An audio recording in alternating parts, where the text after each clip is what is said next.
ஓம் நமோ பகவதே வாசுதேவாய.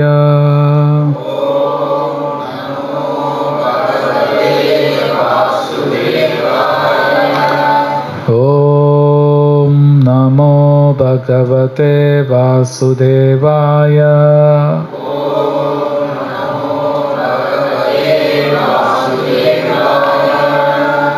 ஓம் நமோ பகவதே வாசுதேவாய.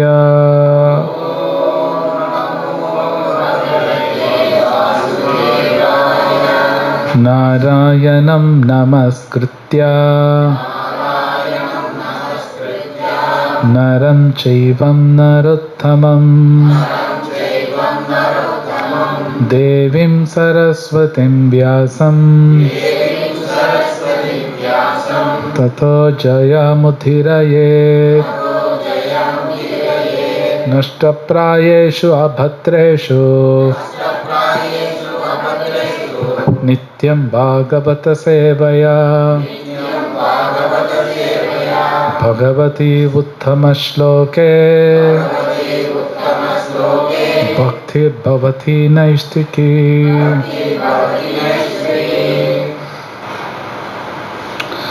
27-28 ஸ்லோகம், 5வது அத்தியாயம். ஸ்பர்ஷான் கிருத்வா பஹிர்பாஹ்யாம் சக்ஷுஷ்சைவாந்தரே ப்ருவோ பிராணாபானௌ சமௌ கிருத்வா நாசப்யந்தரசாரிணௌ. மொழிபெயர்ப்பும் பொருளுரையும் வழங்கிய ஆச்சாரியர் அபயச்சரணாரவிந்த பக்தி வேதாந்த சுவாமி ஸ்ரீல பிரபுபாது கி ஜெய். கூட சொல்லுங்க. ஸ்பர்ஷான் சப்தம் முதலான புலன் விஷயங்கள், கிருத்வா வைத்து, பகி வெளியில், பாஹ்யான் தேவையற்ற, சக்ஷு கண்கள், ச மேலும், ஏவ நிச்சயமாக, அந்தரே மத்தியில், ப்ரூவோ புருவங்கள், பிராண அபானவ் மேல் நோக்கி இயங்கும் காற்றும் கீழ் நோக்கி இயங்கும் காற்றும், சமௌ நிறுத்தலில், கிருத்வா வைத்து, நாச அபியந்தர நாசி துவாரங்களுக்குள், சாரினவ் வீசும், யத கட்டுப்படுத்தப்பட்ட, இந்திரிய புலன்கள், மன மனம், புத்தி புத்தி, முனி ஆன்மீகவாதி, மோக்ஷ முக்திக்கு பராயண தீர்மானிக்கப்பட்டு, விகத விலக்கி, இச்சா ஆசைகள், பய பயம், குரோத கோபம், ய எவனொருவன், சதா எப்போதும், முக்த முக்தி பெற்றவன், ஏவ நிச்சயமாக, ச அவன். மொழிபெயர்ப்பு கூட சொல்லுங்க. எல்லா புறப்புலன் விஷயங்களையும் வெளியே நிறுத்தி, புருவ மத்தியில் கண்களையும் பார்வையையும் நிறுத்தி, நாசிக்குள் உள் வெளி சுவாசங்களை நிறுத்தி, மனம் புலன்கள் அறிவு இவற்றை கட்டுப்படுத்தக்கூடிய முக்தியை விரும்பும் ஆன்மீகவாதி, ஆசை பயம் கோபம் இவற்றிலிருந்து விடுபடுகிறான். எப்போதும் இந்நிலையில் இருப்பவன் நிச்சயமாக முக்தி அடைந்தவனே. பொருளுரை. கிருஷ்ண உணர்வில் ஈடுபடுபவன் உடனடியாக தனது ஆன்மீக நிலையை புரிந்து கொள்ள முடியும். பின்னர் பக்தி தொண்டின் மூலம் அவன் முழுமுதற் கடவுளையும் அறிய முடியும். பக்தி தொண்டில் நன்றாக நிலை பெறுபவன் திவ்யமான நிலையை அடைந்து தனது செயல்களின் மத்தியில் பகவானின் இருப்பை உணரும் தகுதியை பெறுகிறான். இந்நிலையே பரத்தில் முக்தி அடைதல் எனப்படுகின்றது. பரத்தில் முக்தி அடைவதற்கான வழிமுறைகள் விவரித்த பிறகு யம நியம ஆசன பிராணயாம, பிரத்யாகார, தாரணா, தியான, சமாதி எனும் 8 நிலைகளை கொண்ட அஷ்டாங்க யோகம் என்னும் யோக பயிற்சியின் மூலம் எவ்வாறு அந்நிலையை அடைய முடியும் என்பதை அர்ஜுனனுக்கு விளக்குகிறார். பகவான் 6ஆம் அத்தியாயத்தில் தெள்ளத் தெளிவாக விவரிக்கப்படக்கூடிய இந்த யோக வழிமுறை இந்த 5ஆம் அத்தியாயத்தின் இறுதியில் சுருக்கமாக விளக்கப்பட்டுள்ளது. கேட்டல், தொடுதல், பார்த்தல், சுவைத்தல், முகர்தல் எனும் புலன் விஷயங்களை யோக பயிற்சியின் பிரத்யாகார எனும் முறையின் மூலம் வெளியே நிறுத்தி பார்வையை புருவ மத்தியில் வைத்து கண்களை பாதி மூடிய நிலையில் மூக்கின் நுனியில் கவனத்தை நிறுத்த வேண்டும். முழுவதுமாக கண்களை மூடுவதில் எந்த லாபமும் இல்லை. ஏனெனில் உறங்கிவிட நல்ல வாய்ப்பு உண்டு. முழுவதும் கண்களை திறந்து கொண்டிருப்பதும் பலனற்றது. ஏனெனில் புலனின்ப பொருள்களால் கவரப்படுவதற்கான அபாயம் உள்ளது. உடலினுள் மேலும் கீழும் இயங்கும் காற்றை சமப்படுத்துவதால் சுவாசமானது நாசிக்குள் கட்டுப்படுத்தப்படுகிறது. இத்தகு யோகத்தை பயில்வதால் புலன் கட்டுப்பாட்டை அடைந்து வெளியிலுள்ள புலனின்ப பொருட்களை தவிர்த்து பரத்தில் முக்தி அடைவதற்கு தன்னை தயார்படுத்தி கொள்ள முடியும். எல்லாவித பயம் மற்றும் கோபத்திலிருந்தும் விடுபட்டு திவ்யமான தலத்தில் பரமாத்மாவின் இருப்பை உணர்வதற்கு இந்த யோக முறை உதவுகின்றது. வேறு விதமாக கூறினால், யோகத்தின் கொள்கைகளை நிறைவேற்றுவதற்கு கிருஷ்ண உணர்வே மிக எளிமையான வழி. இது அடுத்த அத்தியாயத்தில் தெளிவாக விளக்கப்படும். சதா சர்வகாலமும் பக்தி தொண்டில் ஈடுபட்டு இருப்பதால் இதர ஈடுபாடுகளில் தனது புலன்களை இழக்கும் ஆபத்து கிருஷ்ண உணர்வினனுக்கு இல்லை. அஷ்டாங்க யோகத்தை விட புலன்களை அடக்குவதற்கு இதுவே சிறந்த வழியாகும். மக்ஞானாதிமிரந்தஸ்ய ஞானாஞ்சனஷலாக்கயா சக்ஷுர்மிலிதம் யேன தஸ்மை ஸ்ரீ குரவே நமः. ஸ்ரீ சைத்தன்ய மனோபீஷ்டம் ஸ்தாபிதம் யேன பூதலே ஸ்வயம் ரூபகதா மஹ்யம் ததாதி ஸ்வபதாந்திகம். வந்தேஹம் ஸ்ரீ குரு ஸ்ரீயுதாபதகமலம் ஸ்ரீ குருன் வைஷ்ணவாம்ச ஸ்ரீரூபம் சாகரஜாதம் சஹகன ரகுநாதான்விதம் தம் சஜீவம் சாத்வைதம் சாவதூதம் பரிஜனசகிதம் கிருஷ்ண சைத்தன்ய தேவம் ஸ்ரீ ராதா கிருஷ்ண பாதாம் சஹகன லலிதா ஸ்ரீ விஷாகாவிதாம்ச. हे कृष्ण करुणा सिंधो दीनबंधो जगत्पते गोपेशा गोपिका कांता राधा कांता नमस्तुते. तप्त कांचन गौरांगी राधे वृंदावनेश्वरी वृषभानुसुते देवी प्रणमामि हरिप्रिये. वाञ्छाकल्पतरुभ्यश्च कृपा सिन्धुभ्येव च पतितानां पावनेभ्यो वैष्णवेभ्यो नमो नमः. नमो विष्णुपादाय कृष्णपृष्ठाय भूतले श्रीमते भक्तिवेदान्तस्वामिनिति नामिने. नमस्ते सारस्वतदेवे गौरवाणि प्रचारिणे निर्विशेषशून्यवादी पश्चातदेशतारिणे.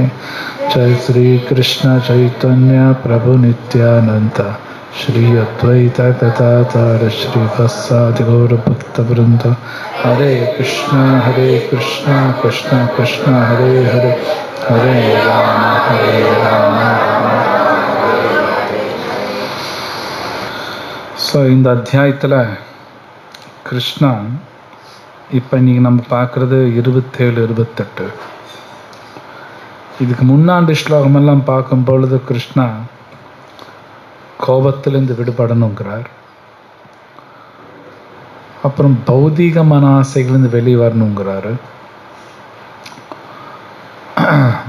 6 விதமான உண்டுதல், பல விதமான உண்டுதல் நம்ம உடம்புல இருக்கும். அது எல்லாத்தையும் கண்ட்ரோல் பண்ணணும்னு சொல்கிறார். இருமைகளிலிருந்து வெளியே வரணும்னு சொல்கிறார். பல விஷயங்கள் கிருஷ்ணர் பேசுகிறார். இது எல்லாமே பார்த்தீங்கன்னா அது எல்லா இடத்துலையும் மனசு புத்தி இன்வால்வ் ஆகுது. அப்படின்னா மனசும் புத்தி கண்ட்ரோல் பண்ணுங்கிறார் கிருஷ்ணா. ஸோ ஆனால் உண்மையிலே இதெல்லாம் கேட்கும்பொழுது இதெல்லாம் நடக்குமா நமக்கே சந்தேகமாக இருக்கும். ஏன்னா மனசு அடக்கிறதுங்கிறது நம்ம நினைக்கிற மாதிரி ஒரு சுலபமான காரியமே கிடையாது. சுலபமான காரியம்லாம் கிடையாது. ஆனால் அடிக்க தான் ஆகணும், வேறு வழியெல்லாம் கிடையாது. ஸோ அப்போ அடுத்த கேள்வி அது வருது, கோபம் படக்கூடாதுங்கிறீங்க, இன்னும் மோசமான ஆசைகள்லேருந்து வெளியே வரணுங்கிறீங்க, அது மாதிரி இருமைகள்லேருந்து வெளியே வரணும். அப்போ இந்த மனசு புத்தி எப்படி கண்ட்ரோல் பண்ணுறது? அதுக்கு தான் இந்த ஸ்லோகம் வருது 27, 28. அதில் அந்த மொழிபெயர்ப்பில் ஃபர்ஸ்ட் சென்டென்ஸ், அந்த ஃபர்ஸ்ட் சென்டென்ஸ் என்ன?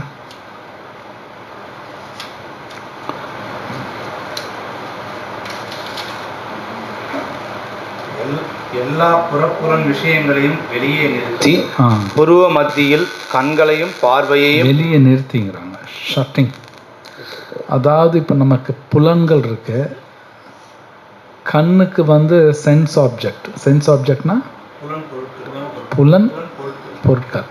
கண்ணுக்கு புலன் பொருட்கள் என்னென்னா ரூபம். இந்த கண் இருந்தாலே ரூபம் பார்க்கணுன்னு ஆசை வரும்.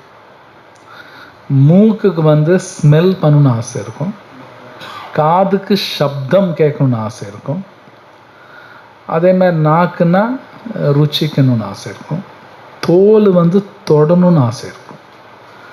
கிருஷ்ணர் சொல்கிறார் நம்ம புலன்களுக்கும் புலன் பொருட்களுக்கும் கனெக்ஷன் கட் பண்ணணுங்கிறார். கிருஷ்ணர் அது பேசுகிறார், கட் பண்ணுங்கிறார். அது அவ்வளோ ஈஸி கிடையாது. ஏன்னா கண்ணுங்கிறது சொல்லாமையே ரூபத்துக்கு பின்னாடி ஓடிடும். இந்த கண்ணுங்கிறது ரூபத்துக்கு பின்னாடி ஓடும். அந்த ரூபம் எது வேணாலும் இருக்கலாம், ஒரு ஆணாவோ பெண்ணாவோ காரோ வேறு ஏதோ பொருளோ எது வேணாலும் இருக்கலாம், ஒரு ரூபத்துக்கு பின்னாடி ஓடும். இது நம்ம ஒன்றும் பண்ண முடியாது. அதே மூக்கு இருந்தால் நல்லா ஸ்மெல் பண்ணணுன்னு ஆசை இருக்கும். அதனால பாருங்கள் பர்ஃப்யூம் எல்லாம் போட்டுக்குவோம். சும்மாலாம் யாரும் போடுறதில்ல பர்ஃப்யூம் எல்லாம், ஏன்னா மூக்குக்கு அது பிடிக்கும். காது இருக்குன்னா ஏதாவது கேட்டே ஆகணும், கேட்காமல் இருக்க முடியாது. பட் கிருஷ்ணா இந்த இடத்துல இதுக்கும் நம்ம புலனுக்கும் அந்த புலன் பொருட்கும் கட் பண்ணுங்கிறார். விச் இஸ் நாட் ஈஸி, சுலபம் கிடையாது, ஆனால் பண்ணி தான் ஆகணும். பண்ணலைன்னா பிரச்சனை வரும். இது புரிஞ்சுக்கணும், கஷ்டம் ஒன்றும் கிடையாது. ஆக்சுவலி இந்த உலகத்தில் பிரச்சனை வர்றதுக்கு காரணமே இந்த புலன் பொருட்கள் பின்னாடி போகிறதுனால தான் பிரச்சனையே வருது. அது போலின்னா பிரச்சனை வராது. ஸோ கிருஷ்ணா இங்கே செய்ய சொல்கிறார். அப்போ அந்த ஸ்லோகத்திலே அதெல்லாம் வருது. அதே மாதிரி ரெஸ்பிரேஷன், சுவாசத்தை நிறுத்தணுங்கிறார். இதெல்லாம் முடியுமான்னு கேட்கலாம். இது உண்மை. ஞான யோகா, தியான யோகா. ஞான யோகா வேற, தியான யோகா வேற. இது ரெண்டும் பண்ணுன்னா பிராமண குணங்கள் இருந்தால் தான் பண்ண முடியும், மற்றவனால் பண்ண முடியாது. இவன் க்ஷத்ரியன் கூட பண்ண முடியாது அவனால். இது உண்மை. ஆக்சுவல் பிராமண குணங்கள் வேணும். பிராமண குணங்கள் நல்ல ஞாபகம் வச்சுங்க. பிராமண குணங்கள் இருந்தால் தான் பிராமணா. பூனல் போட்டால் பிராமணன் ஆயிட முடியாது, அப்படியெல்லாம் ஆக முடியாது. பிராமண குடும்பத்தில் பிறக்கனாலும் பிராமணன் ஆக முடியாது. எப்படி டாக்டர் குடும்பத்தில் பிறக்கனாலும் அவன் டாக்டர் ஆகிட முடியாது. டாக்டராகவும் நம்மளோட எம்பிபிஎஸ் படிக்கணும், அப்போ தான் டாக்டர். அது மாதிரி பிராமண குடும்பத்தில் பிறக்கனால பிராமணன் ஆக முடியாது. பிராமண குணங்கள் வேணும். இது உண்மை. ஞான யோகானா, ஞானன அறிவு, நல்ல அறிவு வேணும்னா பிராமண குணங்கள் வேணும். தியானம் பண்ணுனாலும் பிராமண குணங்கள் வேணும், சும்மாலாம் உட்கார முடியாது. ஸோ அப்போது இது பார்த்தீங்கன்னா படிக்கும்போது பயங்கர இதாக இருக்கும். எப்படி இத்தனை கண்டிஷன்ஸ் போடுறாரு. அந்த ஸ்லோகத்தில் பார்த்தீங்கன்னா ஆசை, பயம் இருக்கக்கூடாதுங்கிறார். இது பயம் எங்கேருந்து பயம் வரக்கூடாது. நெக்ஸ்ட் அத்தியாயத்தில் அதெல்லாம் பார்க்க போகிறோம். ஏன்னா இந்த 27, 28 தியானம் பண்ணுறதுக்கு ஒரு இன்ட்ரோடக்ஷன் கொடுக்குறார் கிருஷ்ணா. அடுத்த அத்தியாயம் பூரா தியான யோகா, 6வது அத்தியாயம் ஒரு இன்ட்ரோ கொடுக்குறார் கிருஷ்ணா. தியானம் அப்படிங்கிறது இது உண்மை. பகவத்கீதையில் ஸ்லோக்கா வரும், பார்ப்பீங்க. சிட்டிலெல்லாம் பண்ணக்கூடாது, பண்ண முடியாது, பண்ணவே முடியாது. வனத்தில் தான் பண்ண முடியும். வனம்னா காடு, இங்கெல்லாம் பண்ண முடியாது. இங்கே ஏன் பண்ண முடியாதுன்னா, இது உங்களுக்கே ஈஸியாக புரிஞ்சுக்கலாம். இந்த புலன் பொருட்கள் பின்னாடி போயிடும். காட்டில் அந்த பிரச்சனை வராது இல்லைங்களா? காட்டில் உங்களுக்கு அந்த பிரச்சனை வராது, ஏன்னா அங்கே யாரும் இருக்க மாட்டாங்களே. அங்கே அந்த பிரச்சனை வராது. ஸோ கிருஷ்ணர் அப்படி தான் சொல்லியிருக்கார், வனத்துக்கு போய் தான் பண்ணணும், புனித ஸ்தலத்தில் தான் பண்ணணும் தான் வேதம் சொல்லுதோ தவிர சிட்டியில் பண்ணணும்னு எங்கேயும் சொல்லலை. இன்றைக்கி நீங்கள் சிட்டியில் தியானம் பண்ணுறதெல்லாம் இது உண்மை, 100க்கு 100 போகஸ் தான். இல்லைங்களா? ஒரு மாதிரி பண்ணால் நல்லா இருக்கே அப்படின்னு தோணலாம். ஒன்று உடம்பு நல்லா இருக்கும், மனசு நல்லா இருக்கிற மாதிரி இருக்கும், அவ்வளோதான். மாறி தான் இருக்கும். மனசெல்லாம் அவ்வளோ ஈஸியெல்லாம் கிடையாது. நீங்கள் நினைக்கிற மாதிரி ஈஸியாக கண்ட்ரோல் பண்ணுறதுலாம் கிடையாது. அதே அவங்க ஆன்மீகம் நினச்சிக்குவாங்க. இதுதான் உண்மை. ஏன்னா கிருஷ்ணர் கண்டிஷன்ஸ் போடுறார், அது அடுத்த அத்தியாயத்தில் பார்ப்போம். ஒரு தியானம் பண்ணணுன்னா அது கண்டிஷன்ஸ் நிறையா இருக்குது. வெளியில் யாரும் அதை பற்றி பேச மாட்டாங்க. அதை பேசுனாங்கன்னா அவங்க கடையை சாத்திட வேண்டிதான். ஒருத்தர் கூட அந்த யோகா கிளாஸுக்கு போக மாட்டாங்க, யாருமே போக மாட்டாங்க. அதனால் அதை பற்றி பேச மாட்டாங்க. ஏன்னா அப்போ தான் பணம் சம்பாதிக்க முடியும். இதெல்லாம் உண்மை, நீங்கள் போக போக பார்ப்பீங்க. ஸோ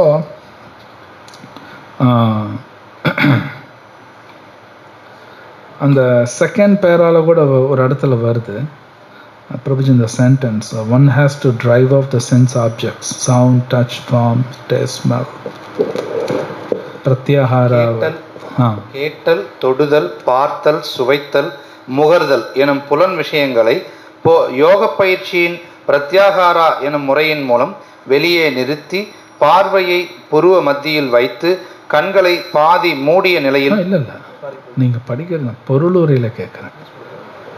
பொருளுரையில் செகண்ட் பேரால வருது, அதுதானே படிக்கிறீங்க. One has to drive out அப்படின்னு வருது, அது வந்து படிச்சிங்களா? அது ஓகே ஓகே. கவனத்தை பாதி மூடிய நிலையில் மூக்கின் நுனியில் கவனத்தை நிறுத்த வேண்டும். ஓகே. ஸோ நான் முன்னாடி சொன்னபடி புலன்களுக்கும் புலன் பொருட்களுக்கும் கனெக்ஷனே இருக்கக்கூடாதுங்கிறார். இது உண்மை. ஆனால் இப்போ நாம் இருக்கிற இந்த ப்ராக்டிக்கல் லைஃப்பில் அது பண்ணுறது கஷ்டம், அவ்வளோ ஈஸி கிடையாது. உண்மையில் யோசிச்சு பார்த்தா நம்ம காட்டுக்கெல்லாம் போகணுன்னா இப்போ நம்மளால் முடியாது, ப்ராக்டிக்கலாக யோசிச்சா முடியாது. இது பகவானுக்கும் தெரியும், தெரியாமலாம் கிடையாது, கிருஷ்ணாக்கு தெரியும். ஸோ கிருஷ்ணா சைத்தன்ய மகாபிரபுவை வந்து இந்த ஹரிநாமத்தை கொடுக்குறார். இந்த கலியுகத்தில் பகவானை வழிபடுறதுக்கு 2 விதம் கொடுக்குறாங்க. பாகவத விதி, ஒன்று பஞ்சராத்திரிக்க விதின்னு சொல்லுவாங்க. பாகவத விதி அப்படின்னா நவவித பக்தி, ஸ்ரவணம், கீர்த்தனம், பல தடவை கேட்டிருப்பீங்க.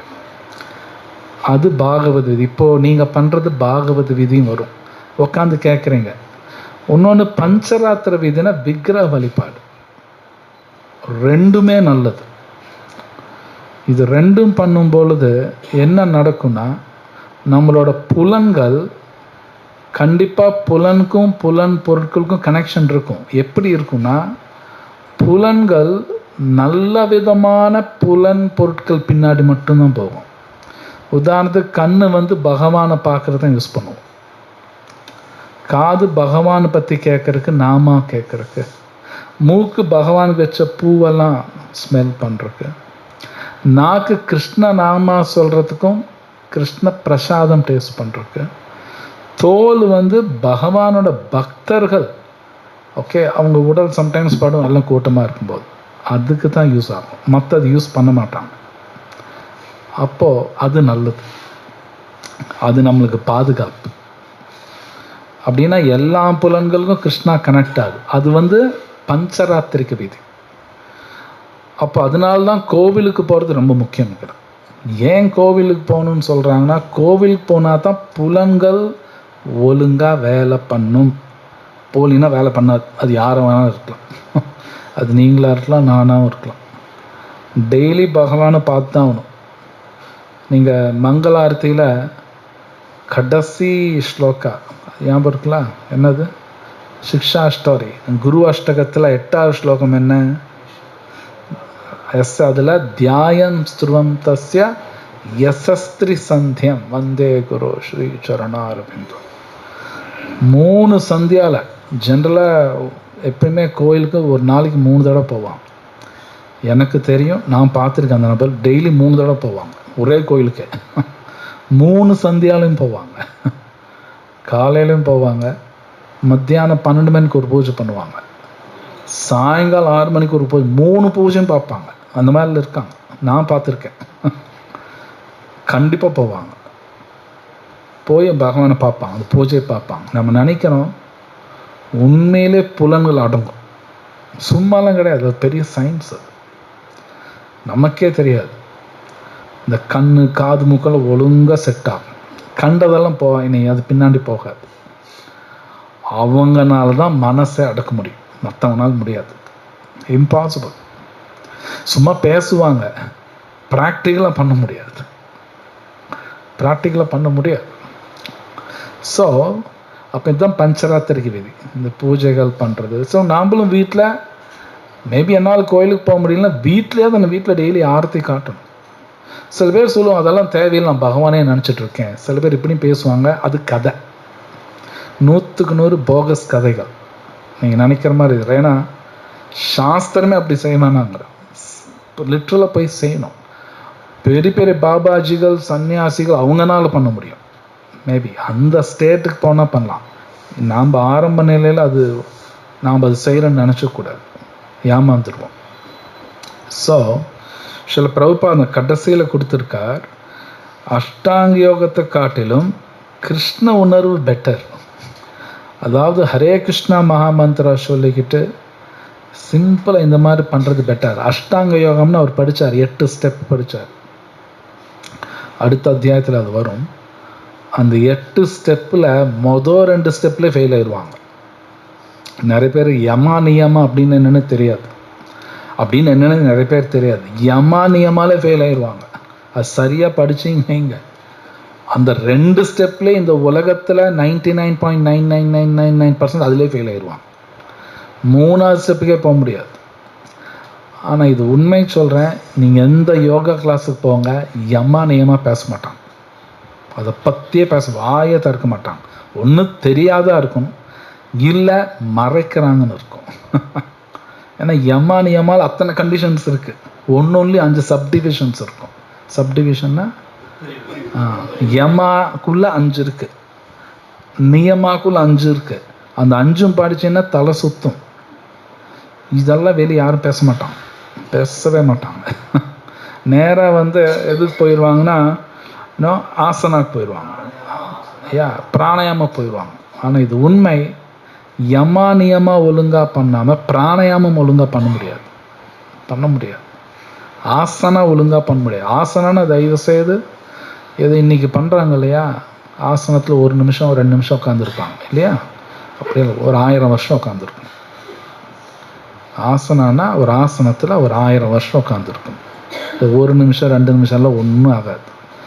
நீங்கள் படித்து பார்க்கலாம், பாகவத்தில் ஹிரண்யகசிப்பு 1000 வருஷம் ஒரே ஆசனத்தில் இருப்பார். 1000 அப்படியே ஒரே காலில், அதுவும் டோஸ் கட்டை வரல,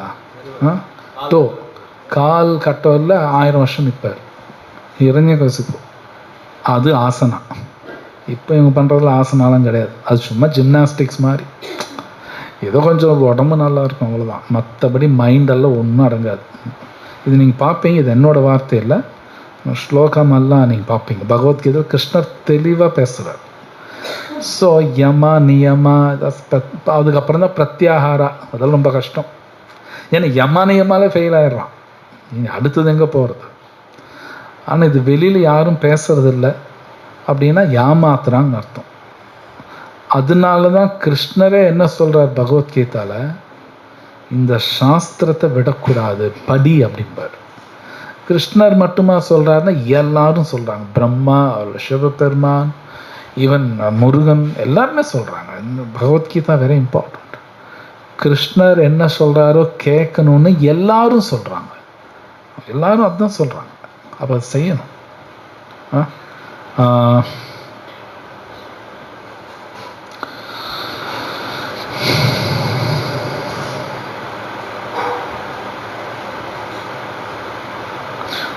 ஓகே. ஸோ இப்போ லாஸ்ட் ஸ்லோகா. போக்தாராம் யத்னதபசம் சர்வலோக மகேஸ்வரம் சுஹுர்தம் சர்வபூதானாம் க்ஞாத்வா மாம் சாந்திம் ரிச்சதி. முடிவேற்பு. நானே எல்லா யாகங்களையும் தவங்களையும் இறுதியில் அனுபவிப்பவன் என்றும், எல்லா லோகங்களையும் தேவர்களையும் கட்டுப்படுத்துபவன் என்றும், எல்லா உயிர்வாளிகளின் உற்ற நண்பன் என்றும் அறிந்து என்னை பற்றிய முழு உணர்வில் இருப்பவன் ஜட துயரங்களிலிருந்து விடுபட்டு அமைதி அடைகிறான். பொருளுரை. Okay. So Srila Prabhupada maybe இதில் வரும். ஃபர்ஸ்ட் 2 சென்டென்ஸ் படிக்கிறீங்களா பொருளுரையில்? 3 சென்டென்ஸ். மாய சக்தியின் பிடியில் சிக்கியுள்ள அனைத்து கட்டுண்ட ஆத்மாக்களும் பௌதீக உலகில் அமைதியை தேடுகின்றனர். ஆனால் பகவத்கீதையின் இப்பிரிவில் கூறப்பட்டிருக்கும் அமைதிக்கான வழி என்ன என்பது அவர்களுக்கு தெரியவில்லை. அமைதிக்கான மிகச்சிறந்த வழி இதுவே. ஓகே. ஸோ இந்த ஸ்லோகா ரொம்ப பியூட்டிஃபுல். ஸ்ரீல பிரபுபாத் இந்த ஸ்லோகம் பல சொற்பொழிவில் ரிஃபர் பண்ணிகிட்டே இருப்பார். அப்படின்னா மேற்கோள் காட்டிகிட்டே இருப்பார். ஏன்னா இந்த ஸ்லோகம் ஒழுங்காக படிச்சிங்கன்னா அத்தனை விஷயங்கள் இருக்கும். மேபி இந்த ஒரு ஸ்லோகமே சில பேர் வருஷ கணக்கில் கூட பேசுவாங்க. இந்த ஒரு ஸ்லோகத்தை இருக்கு. இது சம்டைம்ஸ் புரிஞ்சுக்கிறது கஷ்டம். ஸோ அதில் பாருங்கன்னா போக்தாராம் யக்ன தபசாம், சாரி டிரான்ஸ்லேஷன் ஒரு தான் மெதுவாக படிங்க. நானே எல்லா யாகங்களையும் தவங்களையும் இறுதியில் அனுபவிப்பவன் என்றும், எல்லா லோகங்களையும் தேவர்களையும் கட்டுப்படுத்துபவன் என்றும். S, okay. ஸோ பார்த்தீங்கன்னா எல்லா தவங்கள் யாகங்களுக்கு அல்டிமேட்டாக அவருக்கு தான் போய் சேரும். மேபி சம்டைம்ஸ் நீங்களும் பார்த்துருப்பீங்க, இது புரிஞ்சுக்கிறது கஷ்டம். அது என்ன எப்படி அவருக்கு போகுது, இது நம்ம உட்காந்து மனக்கரப்பன் பண்ணாலும் புரியாது. ஒரு உதாரணத்துக்கு நம்ம எல்லோரும் கஷ்டப்பட்டு சம்பாதிக்கிறோம், டேக்ஸ் கட்டுவோம். பார்த்தீங்கன்னா கடைசியில் அனுபவிக்கிறது பிரைம் மினிஸ்டர், இவங்க தான் அனுபவிப்பாங்க நல்லா. அந்த டேக்ஸ் எல்லாம் மினிஸ்டருக்கு போகும். பார்த்தீங்கன்னா புரியுதுங்களா? அவங்க நல்லா என்ஜாய் பண்ணிகிட்டு இருப்பாங்க. அதுக்கு அவங்க வேலை பண்ணாமல் இருக்கும், அவங்களும் வேலை பண்ணுவாங்க. பட் இந்த நான் கஷ்டப்பட்டு செய்கிற இந்த டேக்ஸ் எல்லாம் அவங்களுக்கு போகிற மாதிரி யாகங்கள் தவங்கள் ஃபைனலாக அவங்களுக்கு தான் எல்லாம் போகும். அனுபவிக்கிறது அவங்களா தான் இருக்கும். இது புரிஞ்சுக்கிறது கஷ்டம். எனக்கு ஒன்றும் புரியல, ஏதோ பேசினாலும் புரிஞ்சிச்சுன்னு நினைக்க வேணாம், கொஞ்சம் கடினம். பட் 2வது சென்டென்ஸ் கிருஷ்ணர் சொல்கிறார், சர்வ லோக மகேஸ்வரம்ங்கிறார். எல்லா லோகங்களையும் தேவர்களையும் கட்டுப்படுத்துபவன் என்றும். எஸ், இது ரொம்ப முக்கியமான பாயிண்ட். இந்த ஒரு பாயிண்ட் நல்லா புரிஞ்சுக்கணும். கிருஷ்ணர் சொல்கிறார் தேவர்களும் கிரகங்களும் அவர் தான் கட்டுப்படுத்துகிறார். அப்போது இது சரியாக புரிஞ்சுதுன்னா ஜாதகத்தை பார்த்து யாரும் பயந்துக்க மாட்டாங்க. சில பேர் ஜாதகம் பார்த்து அவனுக்கு 7.5 சனி வந்துருச்சு, ராகு கேது இருக்குன்னா நடுங்குவாங்க. பட் ஒருத்தர் ஹரே கிருஷ்ணா சொன்னால் பயப்பட தேவையில்லை. ஏன்னா கிருஷ்ணர் சொல்கிறார் அவங்க நான் தான் கண்ட்ரோல் பண்ணுறேங்கிறார். ஒருத்தர் கிருஷ்ணநாமா சொல்லும் பொழுது அவங்க ஜாதகத்தை பார்த்தாலும் பயப்படணும் அவசியம் கிடையாது. மேபி உண்மையிலே ஜாதகத்தில் ராகு கேது அது இது இருந்தாலும் பயப்பட வேண்டிய அவசியம் கிடையாது. ஏன்னா கிருஷ்ணர் சொல்கிறார் என் கட்டுப்பாட்டில் இருக்கு அப்படிங்கிறார். பட் நிறைய பேர் ஜாதகம் பார்த்து பயந்துக்குவாங்க, அது வந்துருச்சு இது வந்துருச்சு பயந்துக்குவாங்க. பட் பயப்பட வேண்டிய அவசியம் கிடையாது. ஏன்னா கிருஷ்ணர் சொல்கிறது என் கண்ட்ரோலில் இருக்குது. இது உண்மை. ஒருத்தர் ஹரே கிருஷ்ணா மகாமந்திரா சொல்லும் பொழுது உண்மையிலே அவங்க ஜாதகத்தில் இருக்கிற மாதிரியே நடக்கும்னு அவசியமே கிடையாது, நடக்கும் நடக்காது. மேபி கெடுதல் நடக்கிற மாதிரி இருந்தாலும் நடக்காமல் போகும், ஆர் மேபி சின்னதாக நடக்கலாம். அப்படியே நடக்கவும் கிடையாது, அப்படியெல்லாம் கிடையாது. ஏன்னா கிருஷ்ணர் சொல்கிறார் மொத்த லோகம் தேவர்களும் கிருஷ்ணர் கண்ட்ரோலில் தான். தேவர்களும் சொல்லப்போன தேவர்களுக்கும் கிருஷ்ணர் யாருன்னு தெரியாது. பகவத்கீதை ஸ்லோகம் இருக்கு. நமே விதுஹு சுரகணா பிரபவம்ச நமஹர்ஷய பிரபவம்ச நமஹர்ஷய. கிருஷ்ணர் சொல்ற பிரபவம், அவரோட பிரபாவம் அப்படின்னு ஆப்புலன்ஸ், ஐஸ்வர்யங்கள், பகவானோட சக்திகள் தேவர்களுக்கே தெரியாதுன்னு கிருஷ்ணர் சொல்றார். நம்மே விதுஹு சுரகணா, சுரானா தேவர்கள், மகர்ஷிகளும் தெரியாது. கிருஷ்ணர் சொல்றார் தேவர்களுக்கும் கிருஷ்ணர் யாருன்னு தெரியாது, அவ்வளோ சக்தி தெரியாது. அதுக்கு என்ன காரணம் சொல்றாருன்னா கிருஷ்ணா அகம் ஆதிர்ஹி தேவானாம், ஏன்னா தேவரில் படைக்கிறத நான் தான் அப்படிங்கிறார். தேவரில் படைக்கிறது கிருஷ்ணா, அவரே சொல்றார், ஸ்லோகத்தில் வருது. அகம் ஆதிர்ஹி தேவானாம் மகர்ஷினாம் சர்வஷா. மகர்ஷிகள் ரிஷிகளையும் நான் தான் படைக்கிறேன், தேவர்கள் நான் தான் படைக்கிறேன், அதனால் அவங்களுக்கு என்னை பற்றி தெரியாது. ரொம்ப ஹை கிளாஸ் ஆன் ஸ்டேட்மெண்ட்ஸ் கிருஷ்ணர் சொல்கிறார் 10வது அத்தியாயத்தில் வருது. ஸோ தேவர்கள் எல்லாத்தையும் கிருஷ்ணர் தான் கண்ட்ரோல் பண்ணுறார், எல்லா கிரகங்களும் அவர் தான் கண்ட்ரோல் பண்ணுறார். அப்படி இருக்கும்போது நான் பகவான் கிருஷ்ணர் சரணாதி பண்ணும்போது நான் ஜாதகத்தை பார்த்து பயந்துக்க வேண்டிய அவசியம் கிடையாது. இன்றைக்கி அது பெரிய பிஸ்னஸாகவும் போயிட்டுருக்கு. உண்மையிலே உலகத்தில் பெரிய $multi-billion இண்டஸ்ட்ரி, அது தெரியாது நமக்கு. அது ஏதோ பெருசாக பேசுவாங்க, ஜஸ்ட் நத்திங். அது இந்த ஸ்லோகத்தில் நீங்கள் சான்ஸ்கிரிட்டில் புரிஞ்சுக்கிட்டீங்கன்னு ரொம்ப நல்லாயிருக்கும். இந்த 3வது லைன் சொல்கிறார் சுஹுதம் சர்வபூதானாம். இந்த வார்த்தை கிருஷ்ணா தவிர வேறு யாரும் சொன்னதே கிடையாது. சுஹுர்த்துனா தமிழில் எல்லா உயிர்வாளிகளின் உற்ற நண்பன். ஆக்சுவலாக அது தமிழில் சொல்லும்போது நண்பனுங்கிறோம். நண்பன்கிற வார்த்தை கூட கரெக்டு கிடையாது. ஏன்னா சமஸ்கிருத மொழி நம்ம நினைக்கிற மாதிரி இல்லை. சர்வே புத்தி இல்லாமல் ஏதோ பேசுகிறாங்க. ஃப்ரெண்ட் இங்கிலீஷில் சொல்கிறேன். சான்ஸ்கிரிட்டில் நிறையா வேர்ட்ஸ் இருக்குது. பந்து, மித்ரா இப்படின்னு சொல்லலாம். ஆனால் சுஹுர்த்துங்கிற வார்த்தை பகவானுக்கு தவிர யாருக்கு யூஸ் பண்ண முடியாது. அது ரொம்ப டீப்பான வேர்ட்ஸ். அது சாதாரண வார்த்தை இல்லை. கிருஷ்ண சுஹுர்த்தம் சர்வபூதானாம், இந்த உலகத்தில் இருக்கிற அத்தனை உயிர்வாளிக்கும் நான் ஃப்ரெண்டுங்கிறார். இப்போ நாமளும் ஃப்ரெண்டாக இருப்போம். எத்தனை பேருக்கு ஃப்ரெண்டாக இருப்போம்? ஊரில் இருக்க அத்தனை பேர் எனக்கு ஃப்ரெண்டுன்னு சொல்ல முடியுமா? அப்படியெல்லாம் நம்ம ஒன்றும் சொல்ல முடியாது. அப்படியெல்லாம் சொல்லுவார். ஏன் நம்ம சொந்தக்காரனுக்கு எல்லாம் நான் ஃப்ரெண்டுன்னே சொல்ல மாட்டோம். அவனை கண்டு ஆகாதுங்கும்போம் அப்படின்னு பேசுவோம். ஊரில் இருக்கிற எல்லாருக்கும் நான் ஃப்ரெண்டுன்னு சொல்ல முடியாது, உலகத்தில் இருக்க எல்லாரும் நான் ஃப்ரெண்டுன்னு சொல்ல முடியாது. கிருஷ்ணர் சொல்ல சர்வபூதானாம், அத்தனை உயிர்வாளிக்கு நான் தான் ஃப்ரெண்ட் அர்ஜுனாங்கிறார். அப்படின்னா செடி கொடி எல்லாமே கிருமிகள். இந்த வார்த்தை யாரும் யூஸ் பண்ணதில்லை. நான் தான் உண்மையான ஃப்ரெண்டுங்கிறார் கிருஷ்ணா. அப்போ அடுத்து சொல்ல ஜ்ஞாத்வா, புரிஞ்சுக்கோ அப்படிங்கிறார் கிருஷ்ணா. முதல் அதை நீ புரிஞ்சுக்கோங்கிறார். நமக்கு ஒன்றும் அது புரியலை. நாம் உலகத்தில் யாரையோ ஃப்ரெண்டுன்னு நினச்சிக்கிறோம். அப்படின்னா யாரோ என்னை காப்பாற்றுவாங்கன்னு நினைக்கிறேன். ஆக்சுவலி அதுதான் உண்மை. யாரோ என்னை காப்பாற்றுவாங்க, ஏன்னா அவன் ஃப்ரெண்ட். இந்த டாக்டர் தெரியும், லாயர் தெரியும், மினிஸ்டர் தெரியும், எல்லாங்க ஃப்ரெண்ட்ஸுங்க, அவங்கெல்லாம் பார்த்துக்குவாங்க. ஒரு பையனும் காப்பாற்ற மாட்டான். இதுதான் உண்மை. கிருஷ்ணர் சொல்கிறார் இதை தெரிஞ்சுக்கிட்டா தான் சாந்தி மிருச்சதி, அந்த வார்த்தை அவர் யூஸ் பண்ணுறார். கனாத்வா மாம் சாந்தி, சாந்தி கிடைக்கும், அப்போ தான், இல்லை கிடைக்காதுன்ட்டார். It's a beautiful sloka. அது இப்போ சில பிரபுபாதோட பொருளுரையும் பார்த்தீங்கன்னா அவர் படித்தார் பீஸ் ஃபார்முலா அப்படிங்கிறார் பிரபுபாத். இந்த உலகத்தில் எல்லாத்துக்கும் ஃபார்முலா இருக்குது. இப்போ இந்த லைட்டு தயார் பண்ணணும்னு அதுக்கு ஒரு ஃபார்முலா இருக்குது.